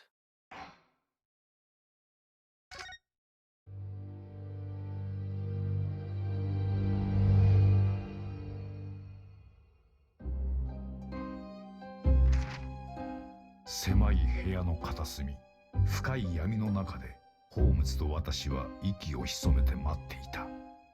やがて通気口からシューシューと低くうなるような音が聞こえてきた。その瞬間、突然ホームズが飛び出して闇の一点をステッキで鋭く打ち据えた。見たかワトソン。ホームズの張り詰めた声が空気を震わす。私がランプの遮光板を上げると、部屋の情景がぼんやり浮かび上がった。ホームズは部屋の隅を睨みつけて私に向かってつぶやくように言った。被害者が死の間際に言い残したまだらの紐という謎の言葉、その恐ろしい正体こそがこいつだったのだよ、ワトソン。そこには巨大な毒蛇が牙をむき、威嚇するようにとぐろを巻いていた。それは世にも恐ろしいまだらの紐だった。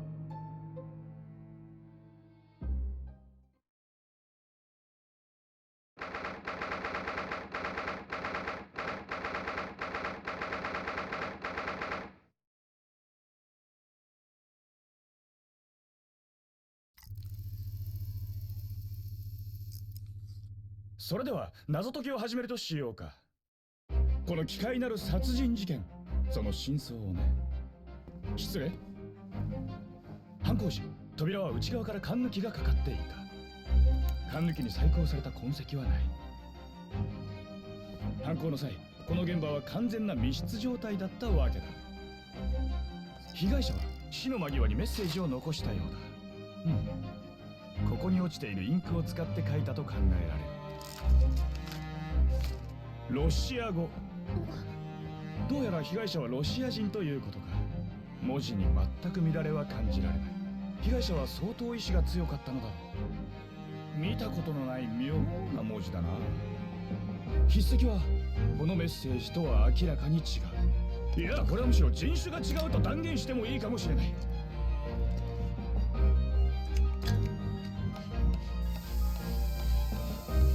札を貼ったのは犯行時間の直前、被害者自身だったようだな。ほう、これはこれは。一体貴様は何なんだ。好き勝手しやがって。そうです。海洋警察が到着するまで現場に手を触れず待つべきだ。その必要はない。どうやら今から5秒以内に諸君を犯人に紹介できそうだ。バカを言うな。殺人現場だぞ。しかも奇怪な密室殺人だ。それでは密室の謎、その封印を解くとしましょうか。まさかその中に犯人が。一体君は何者なのだ。僕は大英帝国が誇る世界の名探偵なのです。シャーロック・ホームズ。もしかして知らないとか。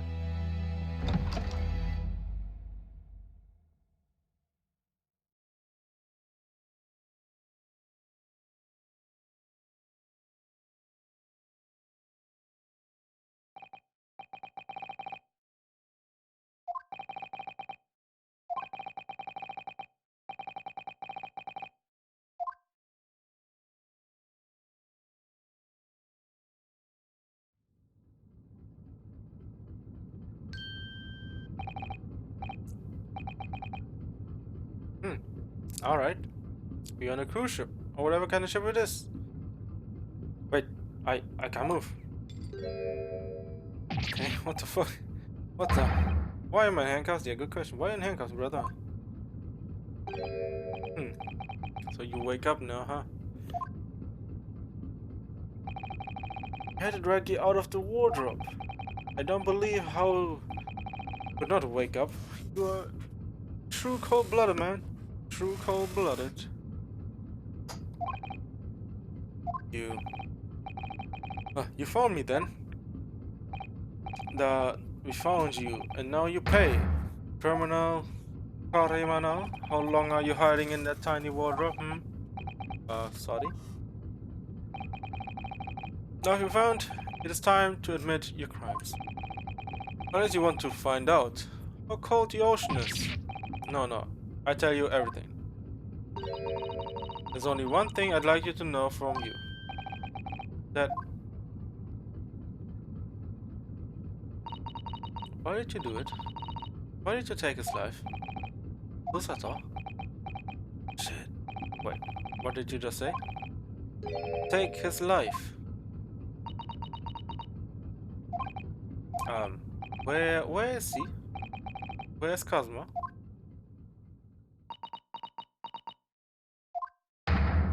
Huh, you pretend don't know? You are a wolf in sheep's pelt. You are the killer. Don't try to make excuses.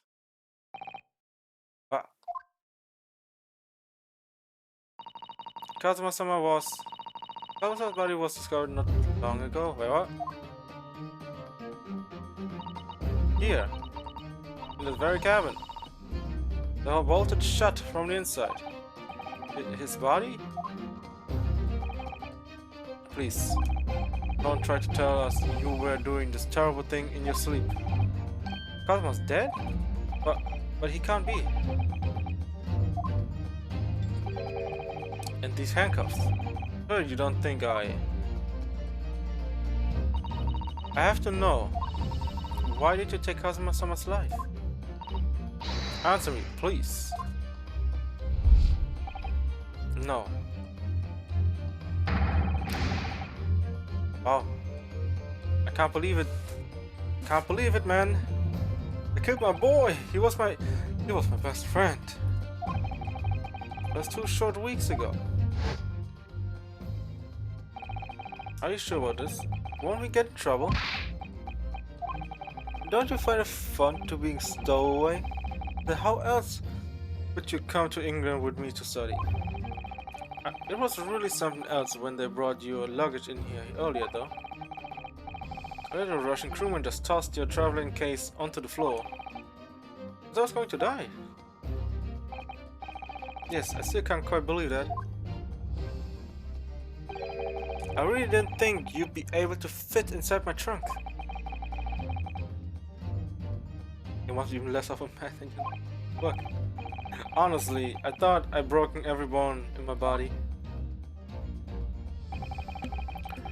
Well, it's about 50 days until we dock in Great Britain. Damn, 50 days. But if you go find yourself in my cabin here, I don't expect anyone will discover you. Oh, I hope not. I get the feeling those Russians wouldn't be very forgiving of a stowaway. Like smuggling, but okay. They're a sturdy bunch, that's for sure. What I want to know is, why do we need to keep it a secret from the young lady? Oh, faithful judicial assistant Mikotowa, you mean from your close friend? More to the point, surely we could confide in her, couldn't we? I don't believe she'd give me away. No, but if she knew what we'd done, that would make her guilty by association. I mean, how did he come with him? Wouldn't his family be concerned about him? I bet that only you and I know about this. I suppose. Anyway, it's about the time that the steward is supposed to come and clean the cabin. I know it's cramped, but you better get in there. I think you won't be for long. And anyway, I went to hiding inside my traveling case. It'll be a breeze. Yes, but what if the steward decides to open the wardrobe for some reason? Then I'll be in for it. No worrying. I tell you what. Why don't you write keep out or something on this piece of paper? What? And I can stick it over the wardrobe door once you're inside. I don't know. We've only been at sea for about 15 days. How can this happen? Can this have happened? We're supposed to be going on this adventure to England together. Why would you kill my boy, man? We'll leave you at the airport, next port. Stay quiet until then.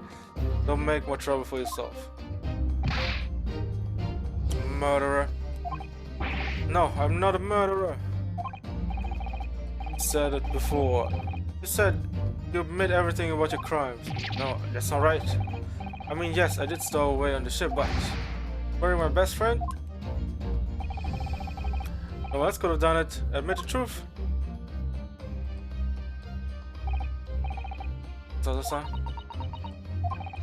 Please, tell me what happened. I need to know.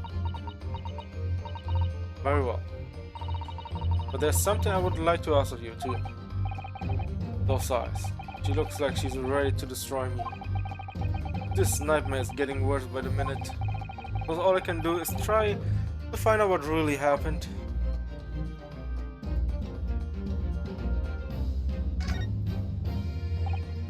He really has been killed, hasn't he? This isn't just a bad dream.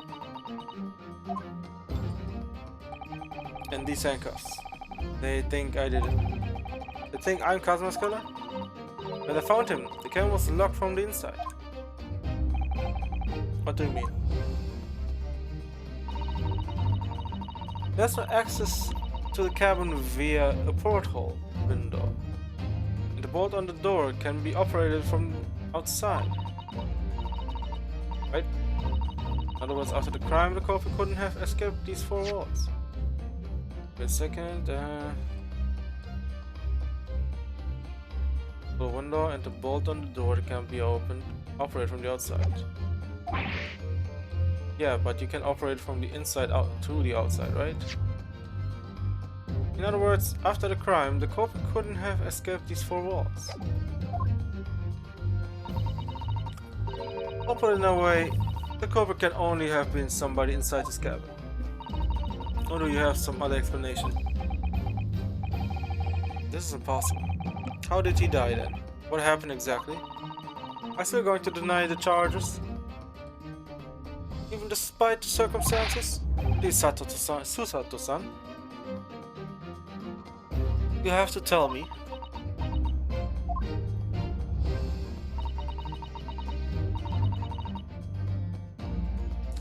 Because of death is still undermined. Okay, mate. Undetermined. They don't know how he died. The ship's doctor is examining the body, but of course, he has no post-mortem analysis experience. I don't suppose we should learn more until an expert has been consulted at our next port of call. So presumably that means there was no obvious external signs of injury then. That's true, yes. Probably the incident. Don't tell me what actually happened here in this cabin. I don't understand it. Why would anyone want to kill Kazuma? Maybe that's something you know the answer to better than anyone. Please. What will you say you were here in the cabin after all? Well, yes, I was, but... he would always wake before dawn and do his training first thing in the morning.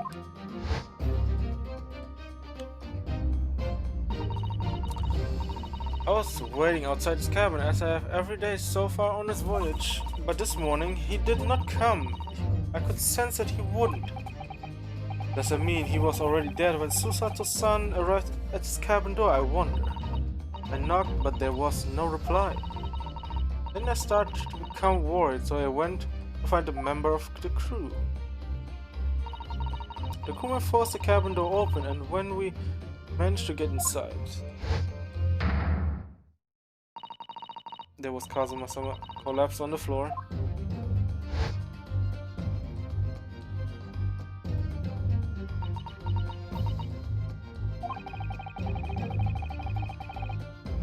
And the white tape there now shows exactly where he was found, I suppose. I had no idea anything had happened. I must have been asleep in the wardrobe somehow. I wish it was the case, but it's just very hard to believe. It's all very hard to believe for me too. Trust me. I told you everything that I know. It was my turn to ask you a question. Yes, alright.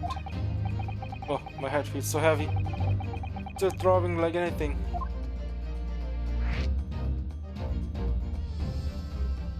Let's go with...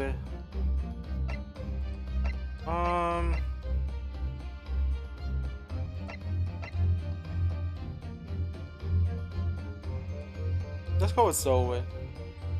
No, let's go start with last night first. If you know the culprit, then tell me. What happened last night here in this cabin? Well, the thing is, I don't really remember. Kazuma brought me something to eat, just like he always did. And then I got myself into the wardrobe. Into that wardrobe over there, just all like I always did. After that, I fell asleep. Well, yes. So deeply that you didn't even stir when Kazuma-sama was killed. Oh, yes. Of course, it sounds suspicious as fuck, but yeah. I know it sounds unbelievable, really, I do, but it's the truth. If only I'd woken up, then perhaps I wouldn't be in this predicament. For some reason, my head's still throbbing like anything. Really.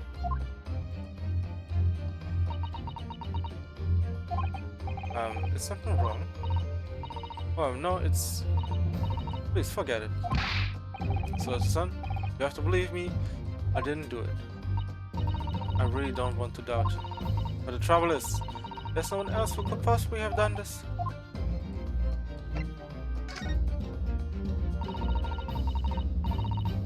Why are you even on board this ship? Naruto-san, you said something before about being a stowaway, didn't you? Oh yes, I'm afraid that's true. It's 2 weeks since I left Japan now. I've been shut up in this cabin the entire time. I had no idea. But how could you have caught Kazuma-sama's cabin for so long without him noticing? Oh, that would have been possible, obviously. Yes, of course. Kazuma invited me. He wanted us to go to England together. He actually asked you? But why? I'm afraid I don't really know the reason myself. I don't understand. Yeah, what was his favorite too? Kazuma, why do you want this? What's the real reason? I go to such extreme length to smuggle me to England. Maybe because he sees potential in Norionosuke.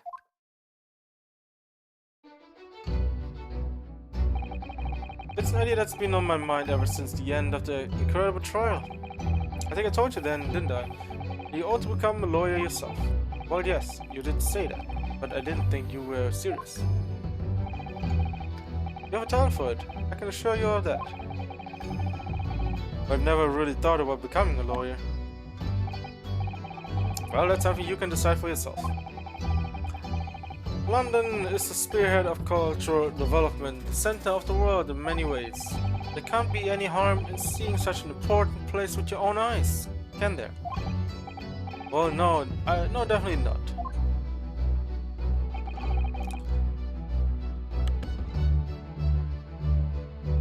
But on a personal level, if you were to become a lawyer then what? Nothing. Forget it.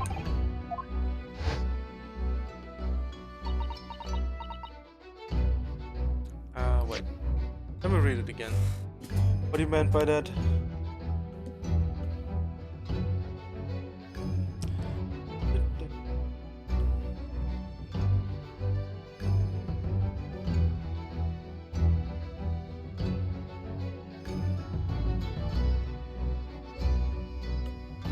Would it mean that he doesn't want to become a lawyer? But that doesn't make sense, right? Kazuma-sama he was always saying the same thing, that he wanted to change the Japanese legal system. Perhaps he thought that he could do that with you. Yes, maybe. But something's still bothering me a little.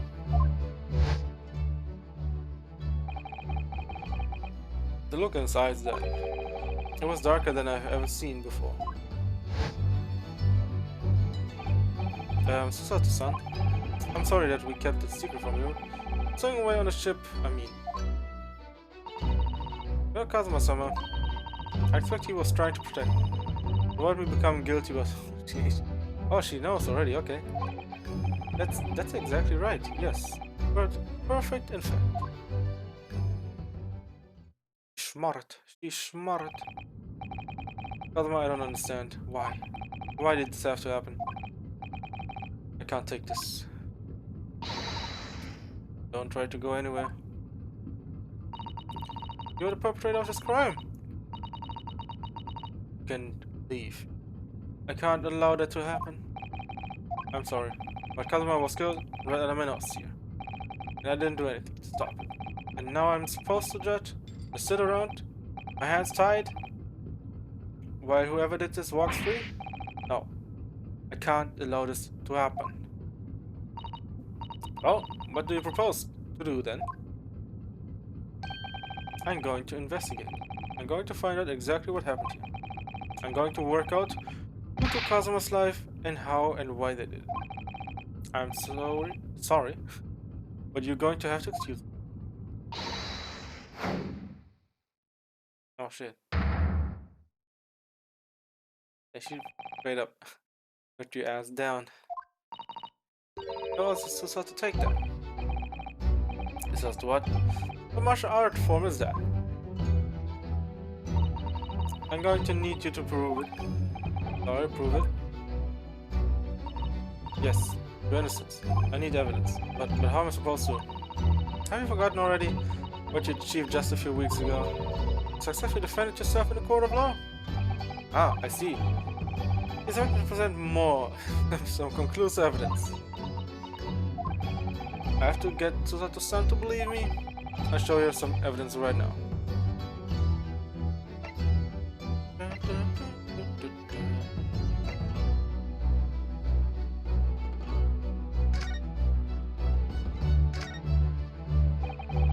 The papers here I wrote for the wardrobe.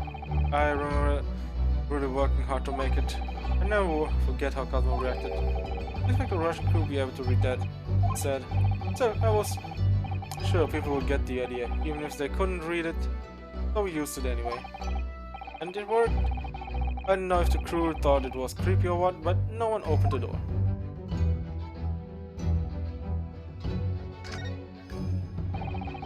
You see the remnants of the glue we used to stick this over the wardrobe's door. Although it wasn't proper glue, of course, we didn't have any of that with us. So I pulverized some rice into a paste to use instead. And stowed But so to stowaway like me, every single grain of rice represents precious rations. So I spread it as thinly as possible. I probably could. I couldn't bear to waste any. Yeah, I think that's it. Because, yeah, I mean, there's nothing to behold here. The person's student numbers engraved. Yeah. Yes, I know that. You may not come in. Ha, ha, ha.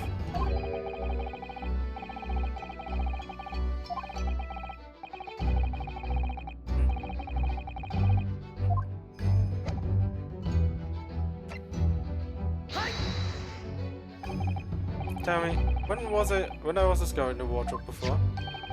Was a piece of paper stuck over the doors? Yes, it was. Remember clearly.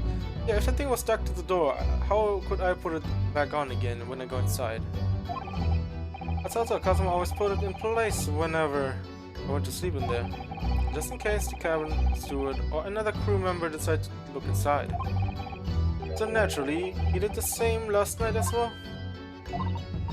Yes, of course. The gentleman who discovered you peeled that sign from the wardrobe doors before you opened them. But if I were truly the culprit, I couldn't have climbed back inside the wardrobe and stuck this on the outside of the doors on my own. Yes, it's quite true. In other words, I suppose that I killed Kazuma. Amazing defense. Well, even if you are sprawled hopelessly on the floor, I can see why Kazuma-sama thought so highly of you. Okay. There's nothing to think highly of me if it's just simple thought process of, yes, you can't put something on the door if you're inside. Thank you, Susato-san. Now, do you think perhaps you could help me up?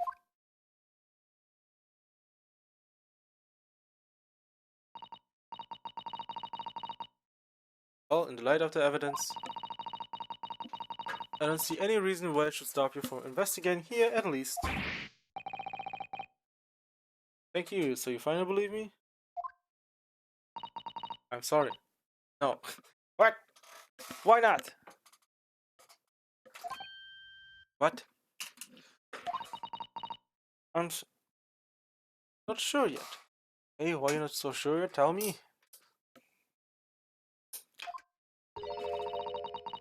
I can't rule out the possibility that you use some sort of conjuring trick to put this time back on. Okay. I mean, you could make some magic up, like you're some kind of I don't know, something attached to the paper, and you put it back inside. Close the lid from the outside, and you literally that I guess call it again. Something might help you to close the door. What does she think I am? A magician? Yeah, maybe. I don't think he can be that smart on that. For now, I suggest you investigate as thoroughly as possible in here. I'll do the same. Alright, let's get to work. Please don't misunderstand me. I still have my doubts. Oh. I shall be watching you to make sure you do nothing that might disturb the crime scene. I won't want you using your conjuring tricks to destroy evidence, for example. Well, anyway, I said I should make a start on investigating in here. Examine everything I can. Kazuma, I swear, I will avenge your death.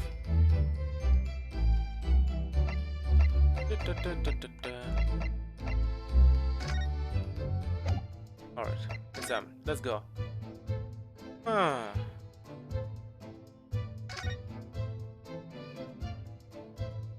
Okay, we can click on almost everything. Also, finally, we have some gameplay, which is good. It's not up there. Some kind of opening for a ventilator. A hole through which pressure can circulate into the cabin.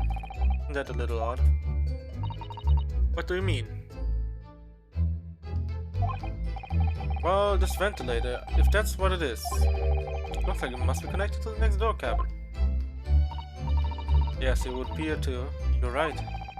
But if its purpose is to allow fresh air into the room, sure it should be connected to the outside. That's true. Perhaps it's so that the rain spray don't find their way in when the seas are too rough or something like that. I suppose. Maybe that's it. Maybe it is, maybe it's not. Oh dear, that won't do. Oh, what's the matter? Roto-san.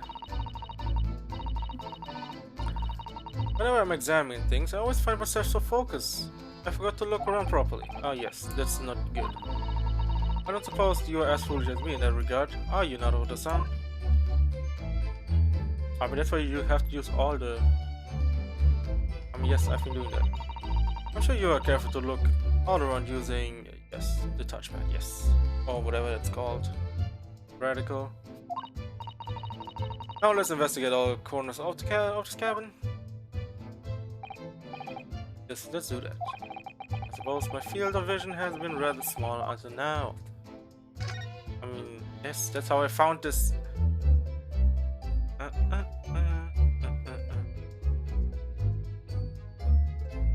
Okay, let's take this. Well, no. Alright, let's start with this. This is, yes, it's a bell cord. Contraption, I think. What do you mean contraption? I read about it in a book I was studying. It talked about life in Great Britain. Large households often have bell cords. Like this. Which you can pull to ring a bell to summon servants. Really? That sounds almost magical.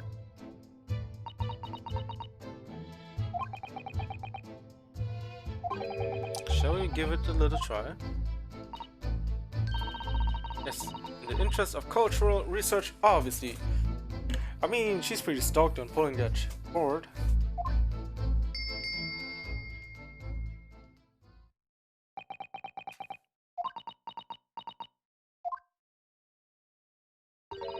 I suppose nobody comes for lonely Japanese people. Oh no, I'm sure it's just that everyone is busy, that's all. I mean, I guess. Let's check our cabin. It's some 2 weeks since we set sail from Japan. Have you really been living in that wardrobe the entire time, Naruto-san? I think living isn't quite the right description. Oh, no, I suppose not. Although it must have been rather exciting making this voyage in your own secret hideout. Trouble was, I never knew the member of the crew might come in. So yes, I did basically have to live in the wardrobe. And last night was no exception. But because of that, you had no idea what was happening out here in the cabin. No, sadly not.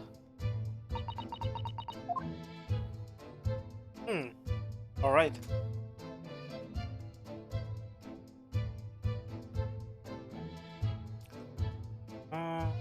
Okay.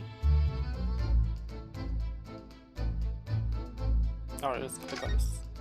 Let's check the table. This is where dear Kazuma-sama would have sat when he was writing. London Diary. Poor Kazuma. He didn't even make it to his destination. It looks as though the last entry is complete. Which means, what? He was in the middle of writing it when the incident happened? Let's see what it says. It could be a valuable clue. What are you doing? Okay, what? Kazuma may have departed this world, but you must not reach his private soul. No, we need to know what happened, when it happened, and at what time. But what if it's something important? Something relevant to the case? Alright, I won't read it. I mean, only want to know is the headline of the chapter, okay, of the day. Poor Kazuma-sama. I'm not prying into people's personal affairs matters either. But in this case, isn't the need for clues more important? Yes, it's more important. Let's check this. This luggage. That's a very large traveling case, isn't it? Yes. It carries a lot of memories for me. Memories? What do you mean? Well, that's actually how I stowed away on this vessel. I was brought on board inside the case. Ah, yes, I see. It says this way up in Japanese, which in hindsight, I should have realized the foreign crewman wouldn't be able to read. I was turned over and over and over, and then was tossed on the floor in here. Oh dear, being a stowaway isn't as romantic as it sounds. Yeah, definitely not. Well, less painful than the takedown. Alright, let's check the shelf. The books have fallen over on the shelf. Look, they've all toppled away.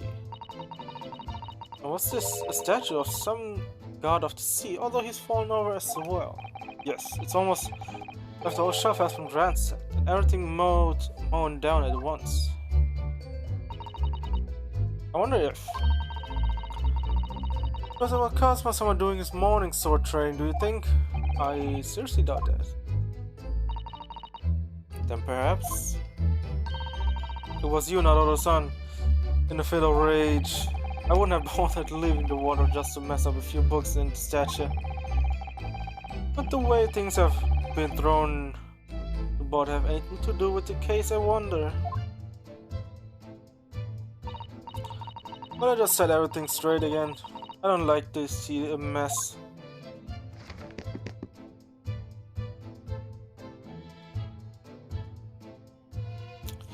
I mean, I guess you're gonna touch the crime scene. I mean, this could have been like a way of there was some kind of fight, right? Because this is tipped over, ink on the bottom, books were fallen aside, things on the ground. Alright, let's check this. What's this? These are the rules of passage for travel aboard the SS Buria, or Baria. It's essentially a list of requests from the captain to all passengers on board. Passengers must not keep weapons or other dangerous objects in the cabins. Pets are also strictly forbidden. What? What are you staring at me? Oh, sorry. I was just thinking. Are you more of a dangerous object or a pet? I can't decide. Well, one thing's for sure. Either way, I wasn't supposed to be here. In here. Yes. Let's check the ink. Then no. I investigate thoroughly, but I can't find it. Yes, I wish we could click that. Let's check. What's written there? Did Kazuma write that before he died? Looks like it's written in ink. He must have knocked the ink pot from the desk when it collapsed on the floor.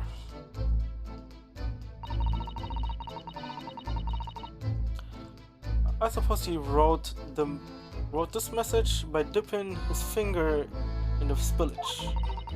Poor Kazuma-sama. I doubt he was in terrible pain. It was unbearable to imagine it. Suppose he was trying to leave some kind of clue in his final moments. Was he? Sorry, partner, but I can't read your writing. I don't think that's Japanese, Naruto-san. What? Then what language is it? Maybe Russian?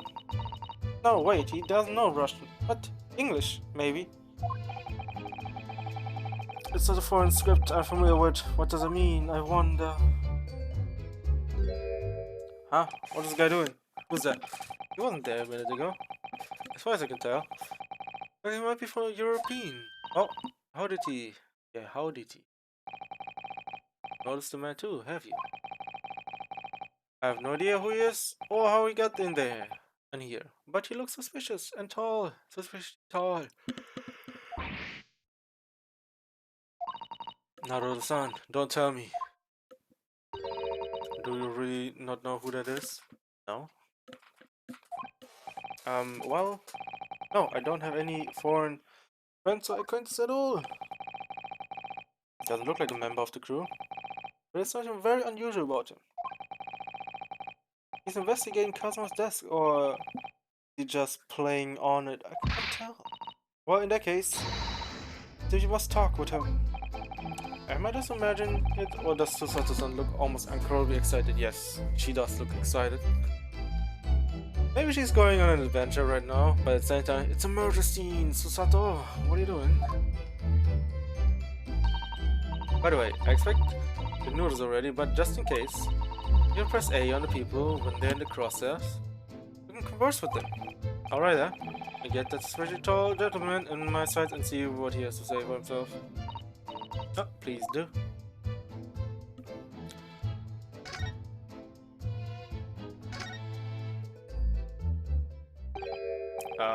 Excuse me.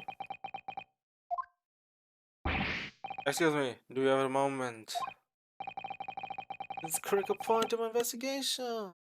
What are you saying? Okay, mate. Gotta slow down. Maybe I should leave him alone. He seems a little unfriendly. Nah. Keep on pressing his ass. I mean, he's literally on crime scene. Everyone here needs to talk. He has to say, you know, anyone that gives input, because everyone can be, I guess not really a victim, but more like a witness or even the murderer, the culprit, for that even. Greetings. I hope I haven't kept you long. Oscar, what exactly were you doing, Cosmo, just now?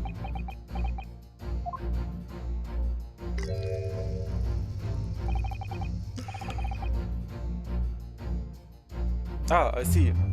Fascinating. Sorry? What do you see? It's like he's looking right through me. Oh yes, everything's clear now. The trail of reasoning has run its course.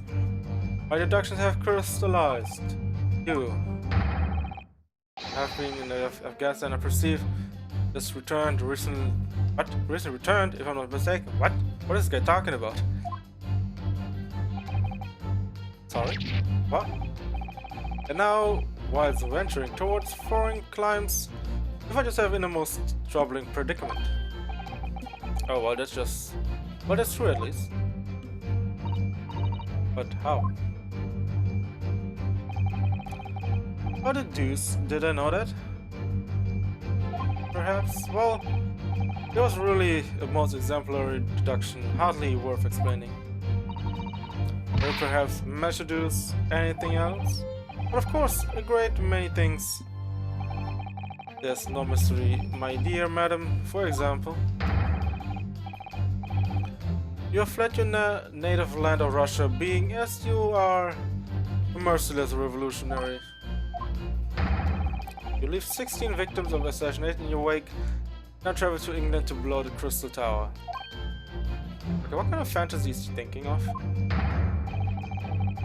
And when the bare-boned occupant of this very cabin discovered your identity, you ended his life. Too. Yes, I believe that summarizes the facts beautifully. No need to hide the truth now. Nothing deceives these eyes. Just to be clear, you are talking about me, are you?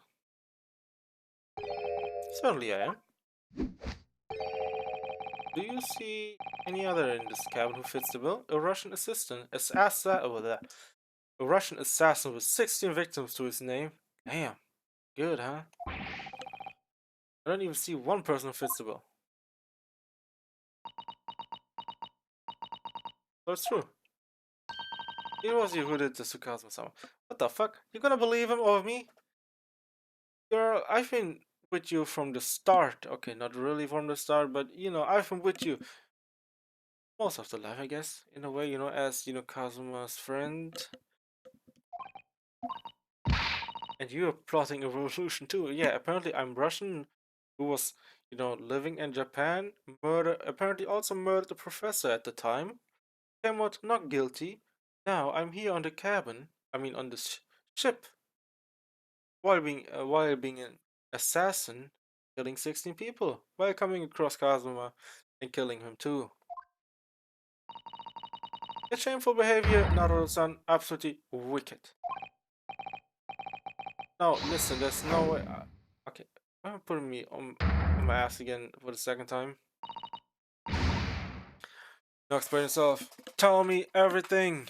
I told you everything. I don't know what else you want me to say. This is ridiculous.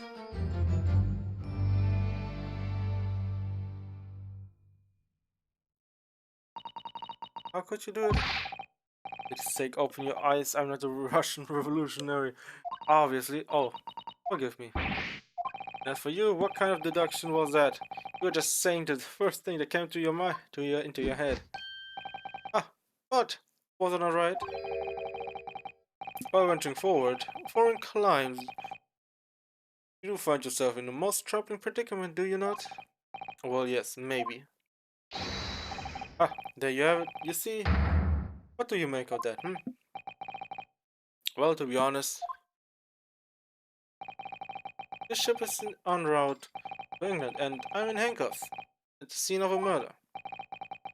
I'm not really sure you could call it deduction. It's more plain observation. Indeed. And observation, my boy, dear boy, is the basis of all deductions. My method is founded upon the observation of trifles. You see, I announce my findings with the brassy certitude. And more often than not, I'm right. I don't think you introduced yourself. Ah, my apologies.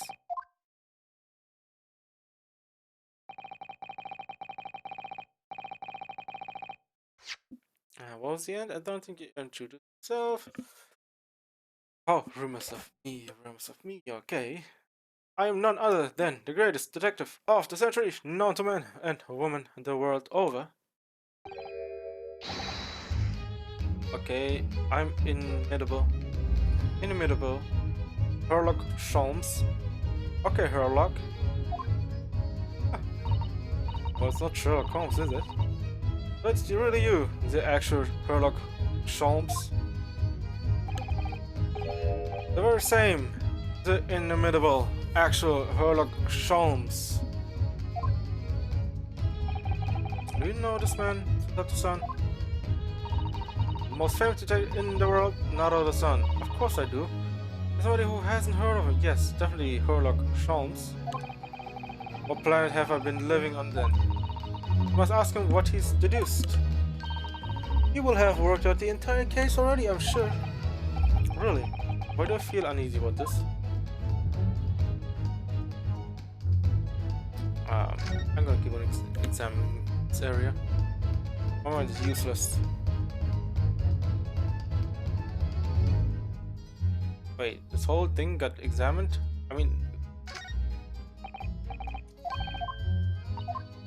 Okay. Okay, let's keep this here. It says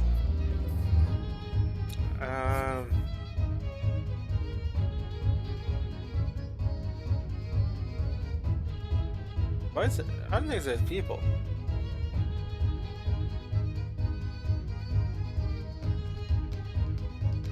There's definitely an L, an A, a triangle, there's an A, B O B I. Well, the I part's probably the wrong one. Alright.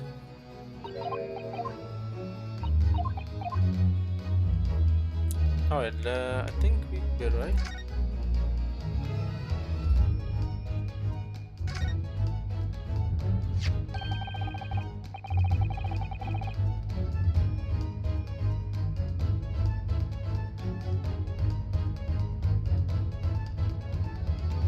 What do you think this is?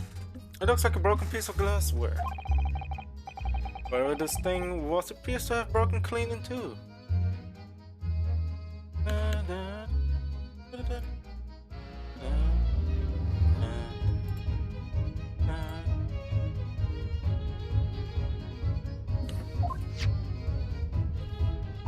The glass is such a beautiful color. It looks like a cute little Netsuke fastener from a kimono outfit. I'm not sure that sounds like Kazuma. He wouldn't have a secret carried a cute little trinket like this around with him, would he? And the mark beside it, what is it? I wonder.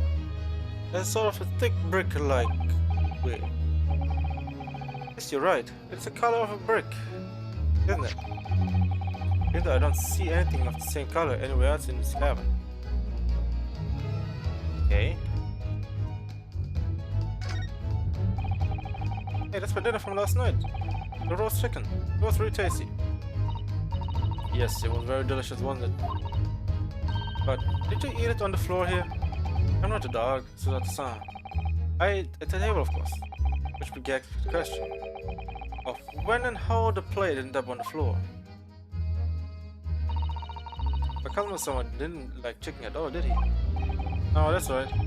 He didn't touch it, which meant all the more for me. Oh no, does that mean look how my summer spent his last night on this earth with an empty belly? Just too horrible. Oh, now I suddenly have a guilt conscious and an achy stomach. So you didn't like chicken? Great. I mean, there's still a knife. There's nothing on the table at all. The plate and the cutlery are all over the floor. For some reason. Maybe, I mean, there was a fight. There 100% was a fight. Isn't it strange? Last night, when I went to sleep, I'm sure everything was still. No. Wait a minute. Well, that's funny. I can't seem to remember anything about what happened after dinner at all. So then perhaps you are responsible for what happened to Kazuma-sama. No. Watch him get sleep poisoned. Or sleep, whatever it's called. I don't say sleep powder. We were wrong. Seigi. Wait, no, Seiji. Seigi? Seiji. The Japanese word for justice. The brush strokes are straight and true, just like Kazuma. Yes, his calligraphy always was a reflection of his heart. Yet you, can you really look at those characters without feeling the same knowing who drew them so thoughtfully? Of course I can. I mean, I'm just a person. So, why shouldn't I be able to? Even though you stowed away on the ship. I'm going to bring that up, are you? I can't win.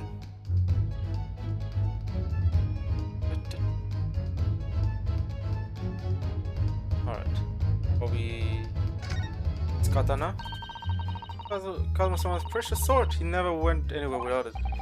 Yet he was always saying that the Japanese man's katana is his soul. I mean, he had to work. They were very hard to convince the government to allow him to bring it on this trip. As well, that shows just how important it was to him. Now he's gone, but I'm not ready to let the spirit go yet. Go just yet.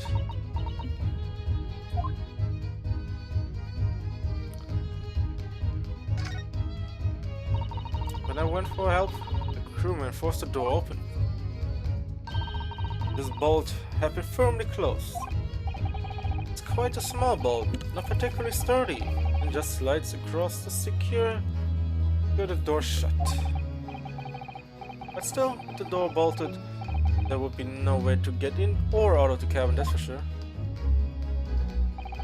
It's no wonder. What sparks me? Yes, indeed. Yes, I mean like that. I feel tense all up and down my spine. I was reading once in a detective novel. A culprit used a needle and tried to draw a bolt across from outside the room in a situation like this. Yes, that's a clever trick, isn't it? I'm an avid reader of detective stories myself. The door of this cabin and its frame are made of metal and they're sealed together perfectly. There'll be no possible way of using that needle and thread here, I'm afraid. You glares at me like that. A few pins and needles all up and down my spine. I mean, she's beautiful and at the same time also, yeah, those eyes, man, those eyes. Oh, kill me. Not like this. The sweet lady that Susato is. Alright, Russian man, tell me. Let's see what this Russian crewman makes of the scene of the crime. Excuse me. What? I was wondering how it's going, the investigation I mean. Grandmother told me Japanese people don't make jokes, but is it true, is it not true? I see. Sorry. Criminal asking investigator for information about this crime, very funny. Oh, it wasn't supposed to be a joke. Doesn't appear to be laughing either. He's convinced you're guilty. I might have used information though. Keep trying. So last night, he does anything out of the ordinary at all? Yes. Of course not. Now back to the corner of the room makes silence. Say no more to you. Did I hit a nerve? Just for a minute there. A little flustered. My guess it would be something has to do with this. Because I have no fucking idea what it means. Might be name or something. Did we find everything in this area? Probably we did.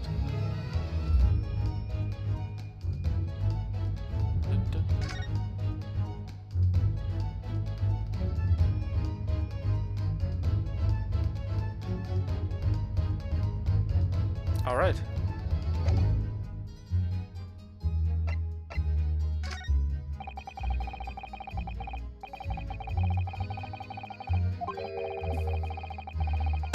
Some kind of Russian revolutionary. My chance of getting out of this cabin are slim at best, at least for the time being anyway. First I should see what the detective has to say for myself. The great detective. So you're a great detective, are you? Sorry, what was your name again? Indeed, I'm none other than the one and only Sherlock Holmes. Was it really that dumb though? I see, you're German, Herlock? Herlock? Was it? No, I have no hair. I mean, I have hair. Please call me Holmes. Okay. You can read all about my exploits in this exciting London publication. Oh yes, runs a magazine full of wonderful short stories of interest, articles from Great Britain. Never miss an issue I have sent from England, especially. Ah yes, here it is. The Adventures of Sherlock Holmes. So you're the protagonist in a series of short stories, then? Indeed I am. You read so many of your own stories, you've started to think you really are a detective. Make no mistakes, I'm not a poor, deluded fellow you take me for. Your interference is backward. Backward? My trusty biographer records my greatest detecting achievements and chronicles them in the magazine. Yeah, but how do you know I am the person who has killed 16 people? If a biographer, do you? And everyone, mine goes by the name Dr. Wilson, presently keeping shop in London. Oh no, he's dead. Dr. Wilson. Wilson, huh? Into the publication, I've been fantastically busy of late. Why this very moment? I am returning from Asia, having solved the mystery of a cursed royal crown. Really? I don't work out whether I should take this man seriously or not. Yeah, I'm not gonna take him seriously at all. The action you see is to me a science. Logical reasoning in its purest form. A science? Really? The astute observer noticed even the most subtle of reactions in this subject. A furtive glance, a twitch of a muscle, a slight inclination of the posture. Fingernails, arm sleeves, furrows in the skin. All these things are data. Right. And a trained logician makes deductions from this data in the blink of an eye. The ultimate conclusion is, without fail, the truth. As I demonstrated only a few short moments ago. How can you look me in the eye and claim that? So, you see, I have turned both for observation and for deduction and fame. That is what makes me the one and only Sherlock Holmes. Oh, that, okay, come on. What you have to say about this?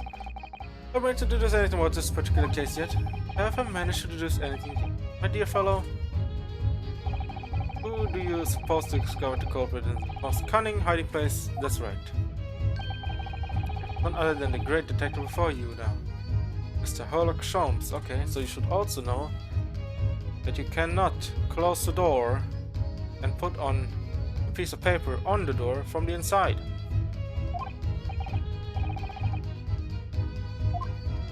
I see, in other words, I'm in these now because of him. When I became anxious about Kazuma-sama this morning, I summoned all the crew members to force the cabin door open. And I concealed myself among their number, gaining entry to the scene of the crime. Yes, luckily for everyone, the great detective Sherlock Holmes was on board. And the handcuffs seemed to be excellent fit, Mr. Naruhodo. The very moment I laid eyes on the scene, two facts were immediately apparent to me. Oh really? Two facts, you say? Okay. So, tell us please. Two facts. What two facts were you apparent to you when you came into this cabin this morning? Ah yes. But first, let us be precise. Two facts in question were immediately apparent to me. Yes, I understand, but what were they? Allow me to elucidate. Two facts that I deduced from a mere momentary glance at the scene of the crime were as follows. Number one, the cabin was locked from within, rendering escape of the culprit out of the question. Number two, the man was Russian and killed following a dispute with an acquaintance. Hold on, what made you think the victim was Russian? Observe the dying message left by the victim on the floor.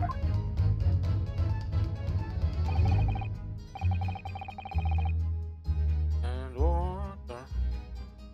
Burn for wardrobe. Okay. Do you really think Kazuma-sama could have left the dying message in Russian?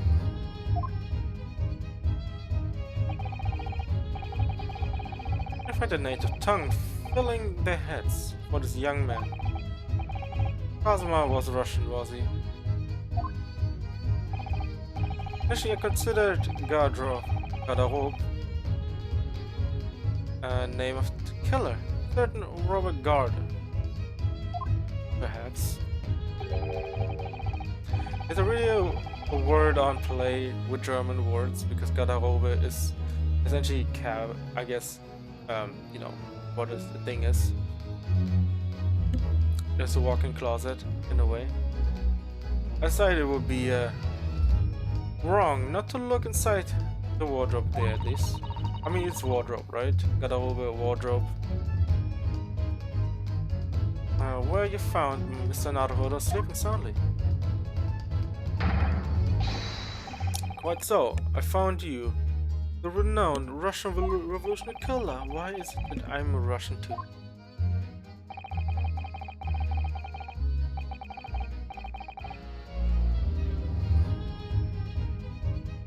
I observed that you were wearing the same attire as the victim. In other words, you were acquainted. And if my memory serves, it offers the traditional dress for Russian people. Okay, what the fuck? Kazuma apparently is Russian now too.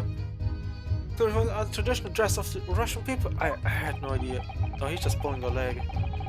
I had no idea the detective could get something so wrong.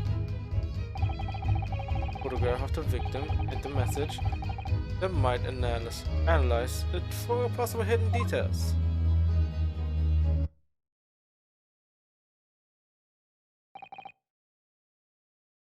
This. It was taken immediately after the young man was discovered before the body was removed. This cousin had already been taken away when I woke up. It's the first time I actually seen him like this.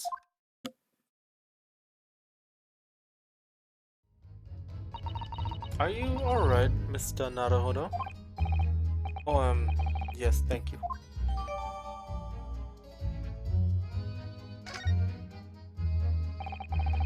Can I ask you something, Mr. Sholmes? What pray? You mentioned Russia before as well, didn't you?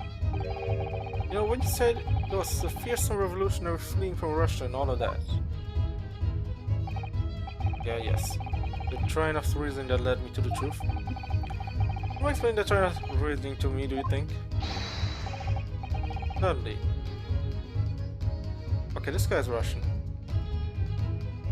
100%. How many times? I'm not Russian, and I don't speak Russian.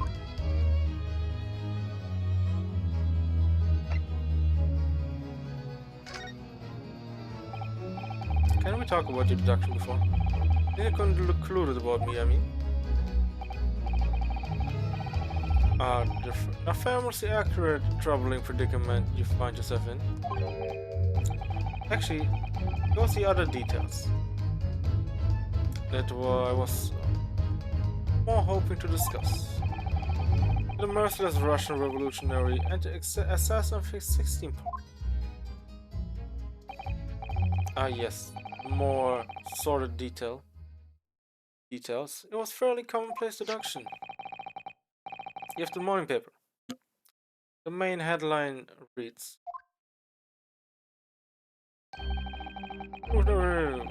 violent Bolshevik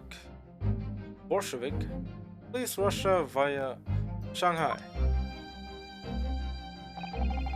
This vessel made a port call at Shanghai yesterday. In last night, a young Russian was murdered.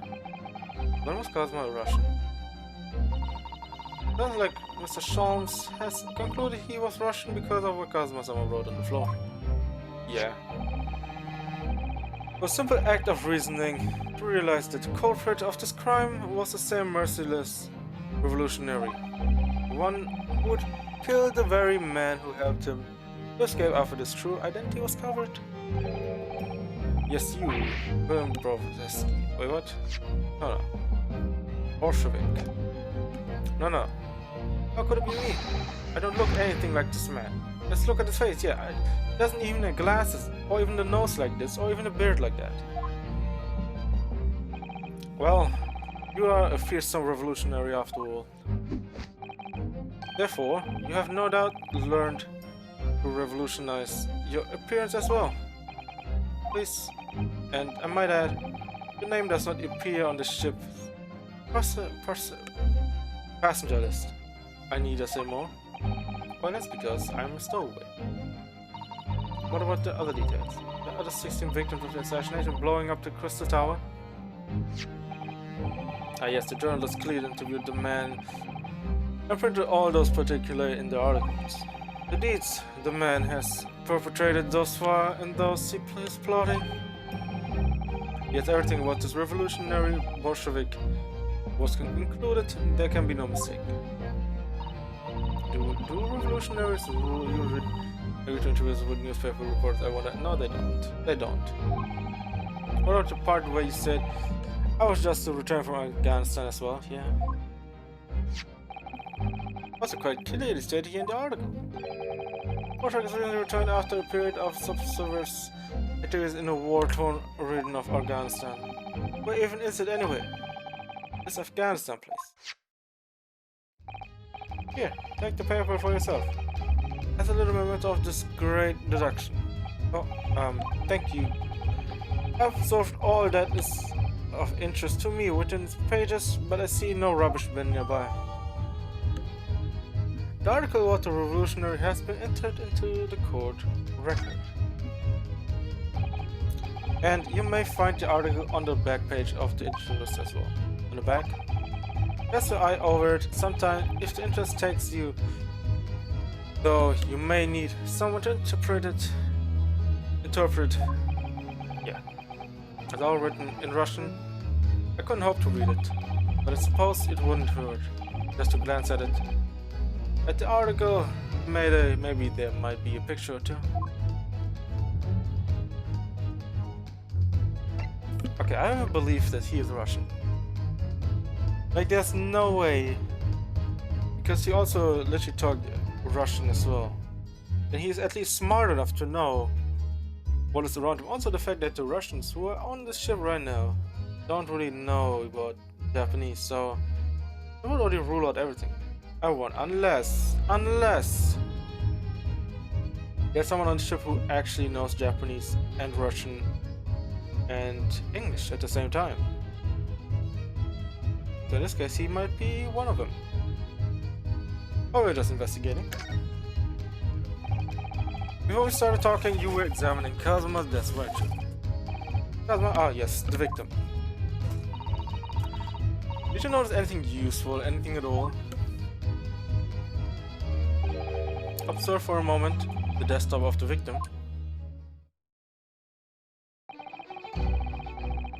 See that the victim was engaged in penning some text. London diary. Kazuma was keeping notes of the trip.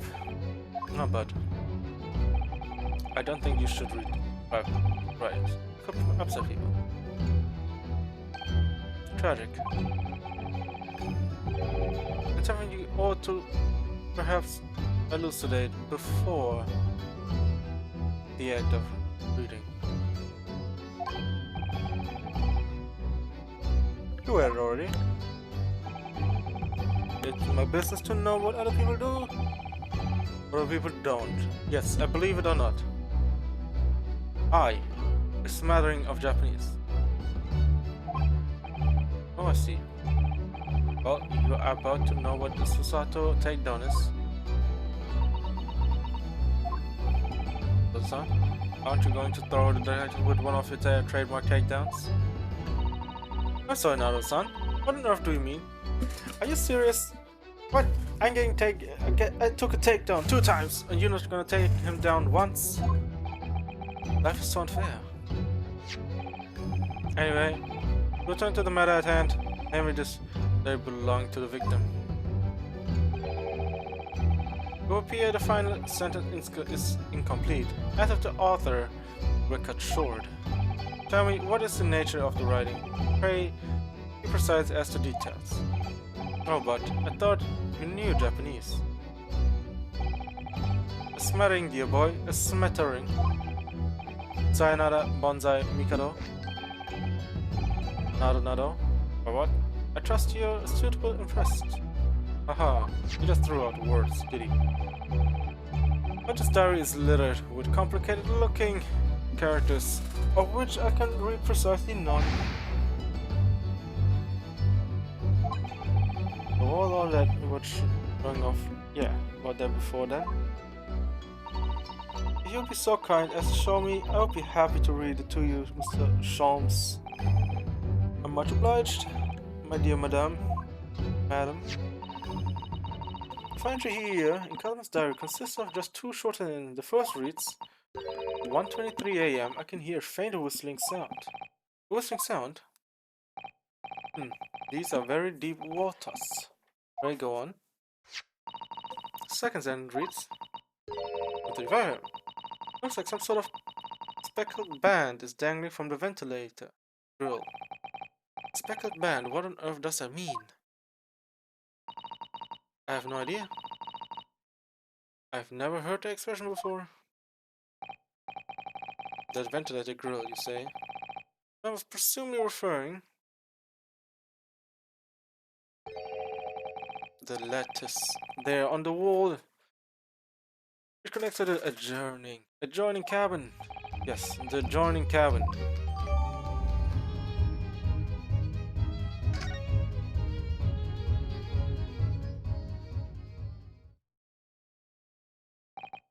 So, I believe I've given you enough to consider for the time being at least. Ah, do you have somewhere to go? As it happens, the victim's writings in his diary have piqued my interest. The matter warrants further investigation, I believe, and if I am still too long, seasickness takes hold. Oh, I suppose. I think I'm investigating the cabin next door, which the ventilator connects to. Great detectives are a curious breed. All minds rebel at stagnation, crave mental exaltation. So yes, I tend to investigate, hence the truth will become clear soon enough. Do you think perhaps we could go with you? No, that would be somewhat complicated. But why? A simple glance at your wrist should reveal your answer. Reveal the answer. Or these. After all, you are the prime suspect in this matter. No? There's no point trying to turn it into a question. You're the one who decided I was the culprit in the first place. Whatever do you mean? I have no recollection of naming you as a culprit at any point. You're joking, you just said it, only a moment ago. Dear me, you are clearly misguided. I would have no cause to say such a thing. Well, actually, Mr. Sholmes, I did hear you say that too. But sure. Well, that's very strange. I wouldn't have said with the face of a criminal, you know. Not really. So what were you looking at my knees before? Some great detective you are. Well, anyway, that was then, this is now. What do you mean? What I mean, sir, is this. If you're a culprit, then you must play the part more convincingly. Roll over and accept your fate. Now he's just being plain rude. Yeah.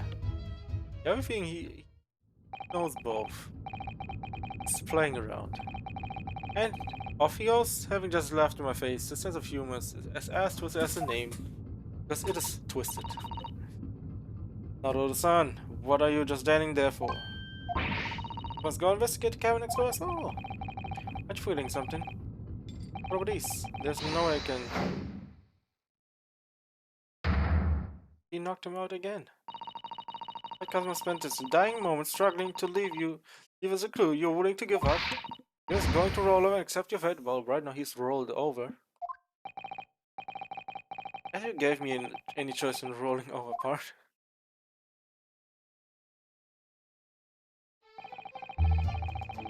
I think we still have to investigate and finish off here first, don't we?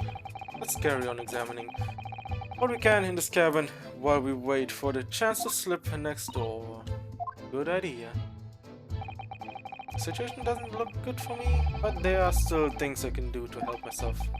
Now to Kazuma to do everything I can to find a way out of this and bring the real culprit to justice. Is that? Something wrong? Not on the sun. Oh, no. Just a crewman standing by the door. I have a feeling like I've seen him somewhere before. Yeah, it is, what's the name again? Hosonaga-san. Excuse me, sir. Yes, what can I do for you?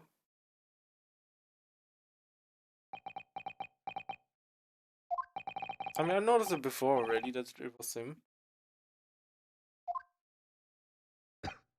Yeah, okay. That's clear. No, you were here, Hosonaga.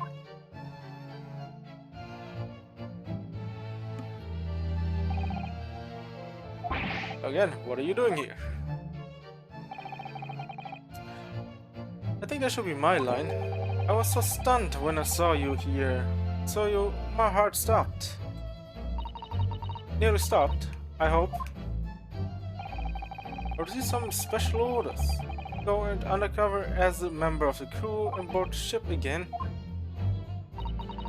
Certainly seem to enjoy undercover work, Inspector. When he gets around. If there's anything I can do to help you, please ask. I never expected to see this man on board. But perhaps his presence can help me out of this. hopeless situation. Oh god. Okay, first, let's check the everything here. So we have this completed first. I think we have everything here.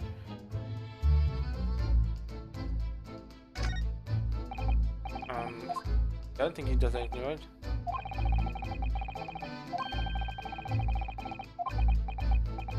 Music outside. Yeah, I was hoping Japanese. Okay. Okay. Okay, I know. Now, criminal with the K. Okay, nice. The criminal.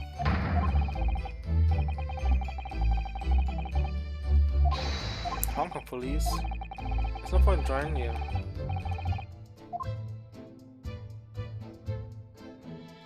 Alright, I think we have everything else, right? Yeah.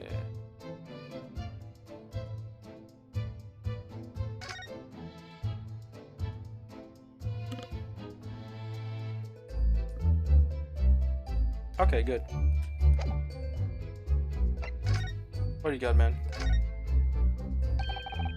So what are your special orders about this time, Inspector? Yes, and why are you so dressed as a member of the crew?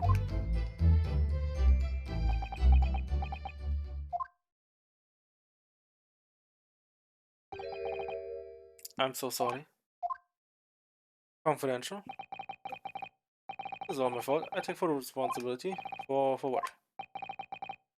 Orders were to act as Asugi-san's bodyguard. What kind of...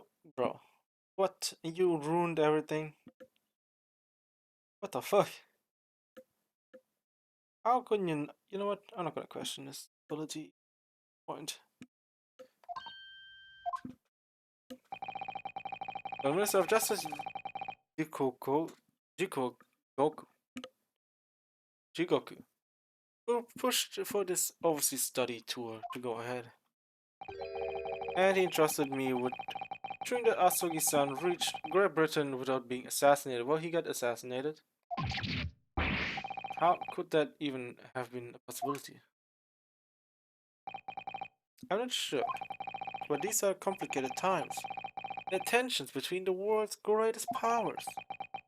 Minister Jigoku said we should be prepared for all eventualities. This is incredible. I don't believe it. Kazuma-sama was assassinated. Obviously, we couldn't give Asugi-san a visible security escort. Which is why I am undercover now, posing as one of the crew members. I see. I didn't take myself off him the entire time. We've been on board from morning until night every day. But I never imagined it would happen here, inside his own cabin, not here. First class deck. I failed miserably at my assignment, and Asugi-san is dead as a result. I'm a disgrace. All I can do is humbly apologize. Inspector. So if there's anything at all that I can do to help now, just say the word. Permission to investigate. We're doing what we can to investigate Kazuma's death ourselves. I thought you might be. You didn't do it, did you? You're not a killer. Of course not. We'd really like to investigate the cabin next door. Yes, so we need to be allowed out of this cabin. I'm sorry. What? You wouldn't deem the risk to the ship's safety. So you move to even touch the handle of the cabin door. So we look a seaman. They would surely snap your neck in two. I suppose I'm not just stow away now. They think I am a murderer as well. Would it be possible to give me something to work with? Do you think I'm going to need something persuasive? What do you mean? If I had a solid reason why the next door cabin should be investigated, for example, but everything could persuade the captain to allow it. Really, I'd lay my life on the line if I had to, but I don't see how. There may be a way, but really, think of how you tried to persuade me of your innocence, Naruhodo-san. The presenting me with a piece of evidence that you already had in your possession. Evidence. It's just the same as when you were in court. You must have done it many times during your trial. Do you select to present a panel and choose some evidence that Inspector Hosonaga could use? Evidence that would give us a reason to investigate the door next door cabin, is it? Alright, yes. I think I might know what to use. Okay.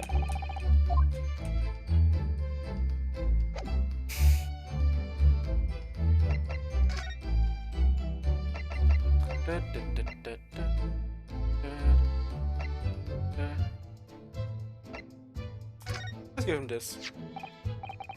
There's a paper seal that was stuck over the wardrobe's door. Is one, isn't it? That's right. To try to stop the cabin stewards opening it up and discovering me. Wouldn't it have been better to write it in English if you didn't know Russian? Maybe. But all for the paper. Amulet's like this are part of our culture, Inspector. And I thought if I made it look creepy enough, people would be too scared to want to look inside. Him being a stowaway, isn't it?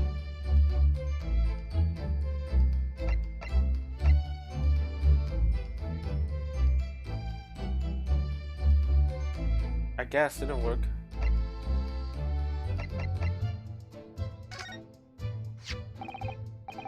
Can I show you this? What the? Emperor Yuma Unicorn pin badge. I'm not sure if it's available exactly, but... So, you're a genuine student. Yeah. Yes. What? Nothing like me with the regular schooling. You're something much greater. Is that what you tried to say? Can I have my badge back? Hey yo, you could have pushed that hard.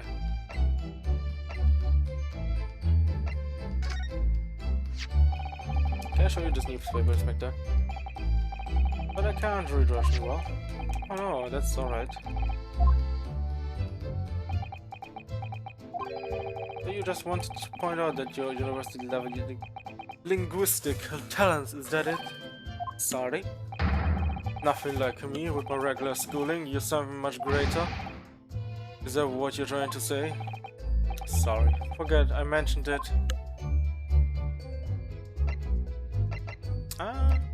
Go with...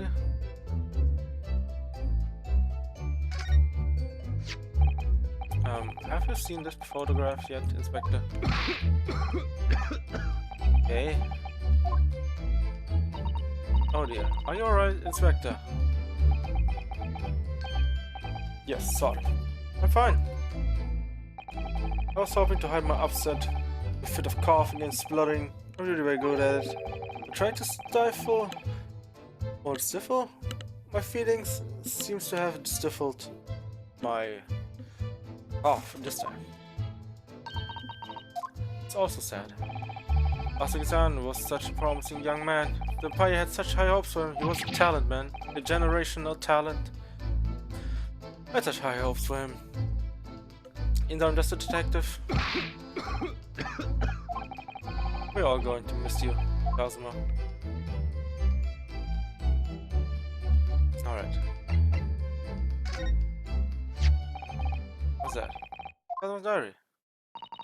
Just before he died, Kazuma wrote something rather strange in his diary. Strange? In what way? He wrote,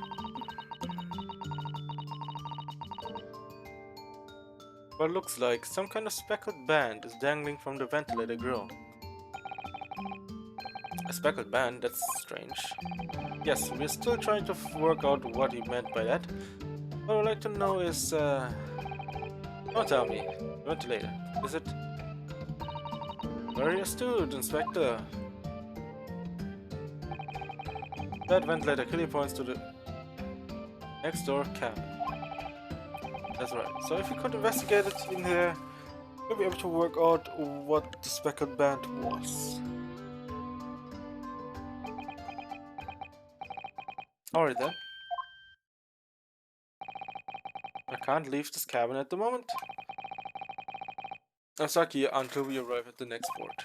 The captain has given me strict orders guard the scene of crime, you see. I'll have to entrust the investigation to you. Really? You're willing to do that?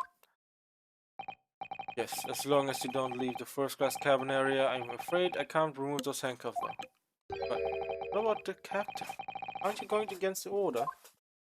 Against his orders? I'm a man of my word. And I promise you that I lay my life on the line if that's what it takes to convince the captain. After all, I failed to keep Asugi-san safe. That's the best I can do. At least he's honest. Let's seize the moment then, Naruto-san. Let's move, and we can leave this cabin at last.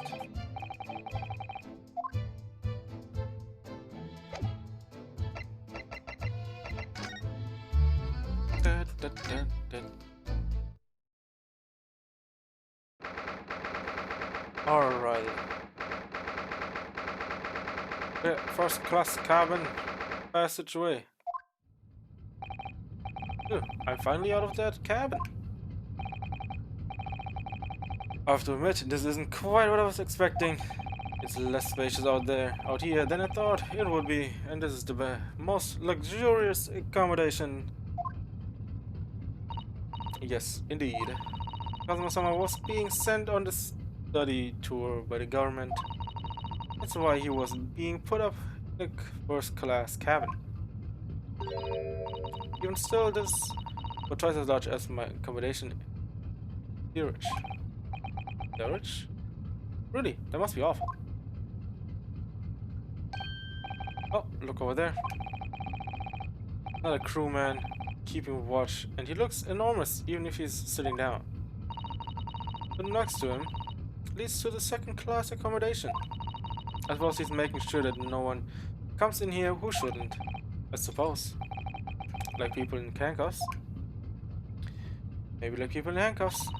Naruto-san, you look like a little boy visiting a toy shop for the first time. I would have thought you'd be used to the ship by now. You've been at sea for 2 months already? Well, yes, I know.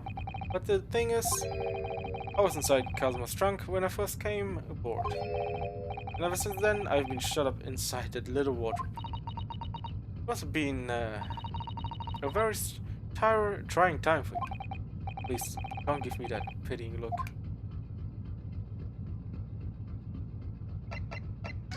Okay, investigate away. Where the fuck are we?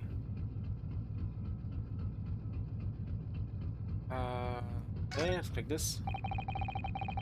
What is it? Baraya? Or Buria? Baraya? I don't know. Just each deck. The Boria is a large-scale steamship with a triple-skinned hull. What a marvel of engineering. Well, it's been playing on my mind for a while now, actually, but whether such a huge lump of metal doesn't just sink to the bottom of the ocean. Oh, that's really quite simple, Naruto-san. What is it? Well, consider the Japanese archipelago. The island of Japan?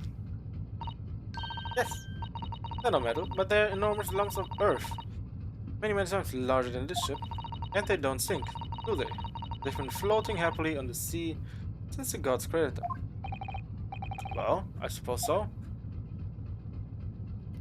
Doesn't say much. What's this? Ah, a trap for catching mice. Yes. You have plenty of those back home in Japan? Well, simply using a lump of chalk or something as bait. Let me see.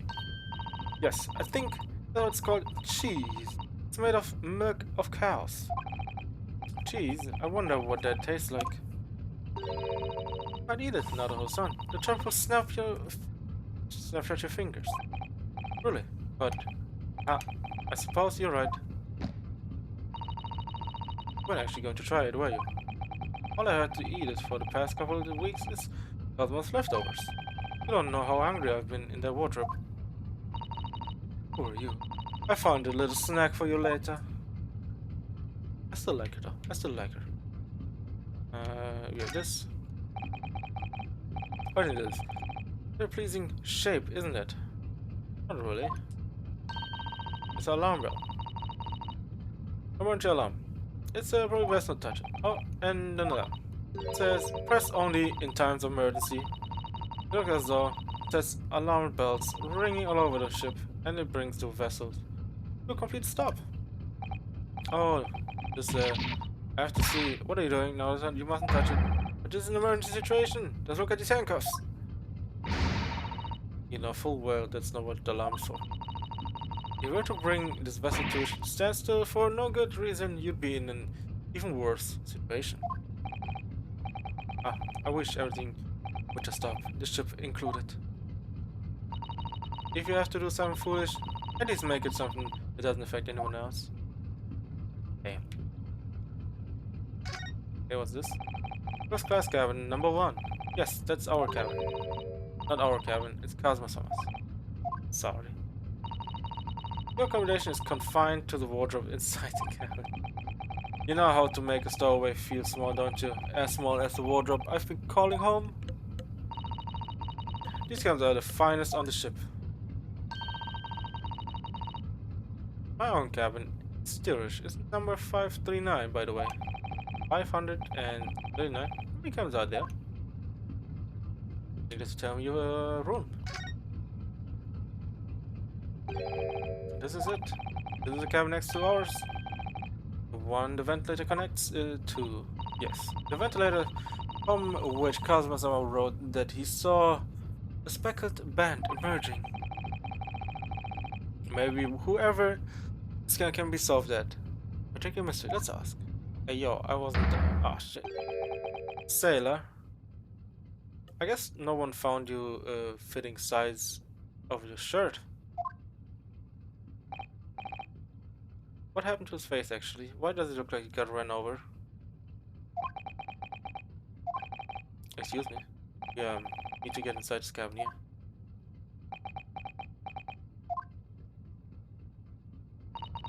Sailor's eyes speak volumes. They're clearly saying, keep out. That's what I wrote on the sign. You put over the wardrobe's door. Although this means this man's version is definitely more effective. Doesn't look like he's going to let us pass. That's a problem. Yeah, indeed, it's gonna be a big problem. There's a huge book on top of the table there.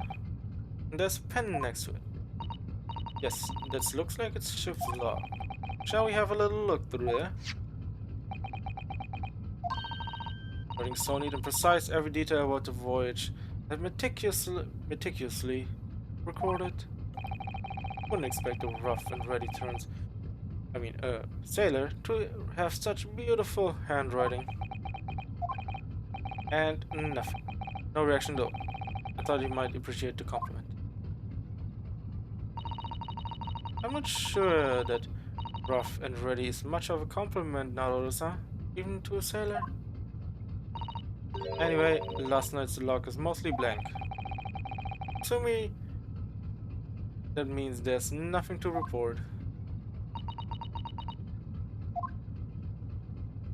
Okay. That's the way to the second class area. Is something wrong? I was thinking about making a run for it. Just for a moment. Things aren't exactly going well for me. I might be wrong, but imagine the moment you reach for the handle of the door, a burly seaman would surely shoot you dead.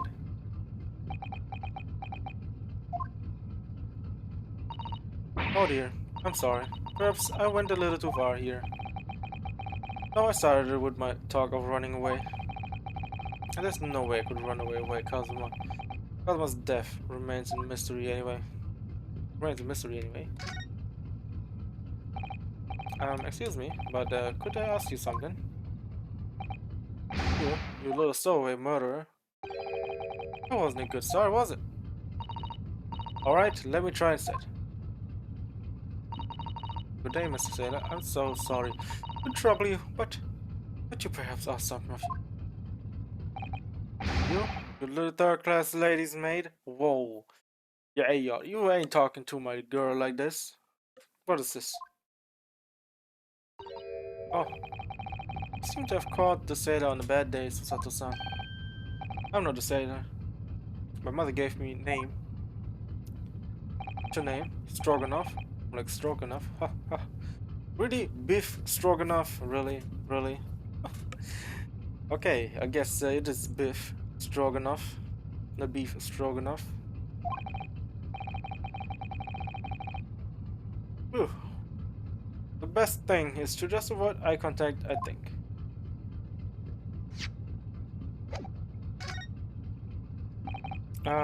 There's a Stroganoff. Stroganoff. About this first-class cabin area. Here we are the finest part of with a steamship for very important persons. Let's sort of very important persons. Government officials, kings and queens traveling in secret, many important persons.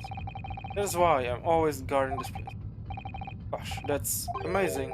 But somehow I let stupid stowaway inside. I want to pick you up and throw you in the ocean. But Stroganoff is not an animal. Thank you. Oh May, I was wondering, is the cabin next to Mr. Asugi's currently occupied? Sato-san? Did you understand that? Not like that? I think it's probably Russian for yes or no. Genius. It's not permitted to visit the other cabins without invitation. Well, it sounds like there's somebody in next door. Cabin at least. Yes, it's tantalizing. Who is it? Could you tell us who's traveling in the cabin next to Mr. Asogi? His name is Mr. Grimsby Roylott. He's very important, the Western gentleman. The Western gentleman? Don't think about it, he has nothing to do with the murder of student boy. How can you be so sure about that? Mr. Roylott is authentic Western gentleman. Such man would have no interest in lowly student from insignificant Far East island. That was harsh. Yes, indeed, it was harsh. Could you tell us when Mr. Roylott came aboard? That is not your business. To think of it, we've been at sea for 2 weeks now, and I've been in Kazuma's cabin the entire time. I never once heard anything from the next door cabin, or even felt like there's anyone there. Well, presumably, since this gentleman is occupying one of the first-class cabins. Well, you can ask the captain, right? He must be rather important. It's alright. It is not your business. Are you on watch here all the time? Seaman Stroganoff? All the time. Because like you cannot come in or get out. I wonder, could you let us anything? Could you tell us anything about last night at all? It is sad about the student boy. Were you on watch last night as well? Of course. Did you notice anything at the time? Anything unusual?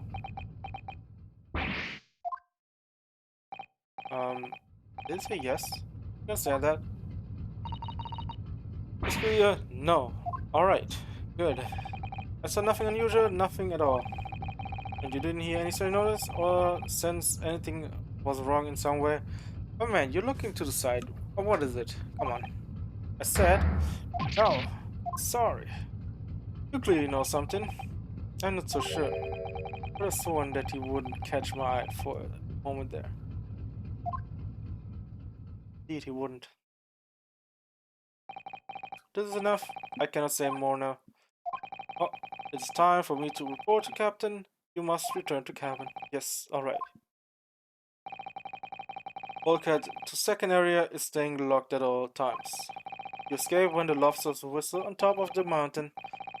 Or as English say, when the pigs fly. I don't know since when lobsters can whistle on top of a mountain in the first place, but okay. Let's understand. Good. Now we can investigate this area properly, shall we? Yeah, definitely. Yeah, time to go inside that.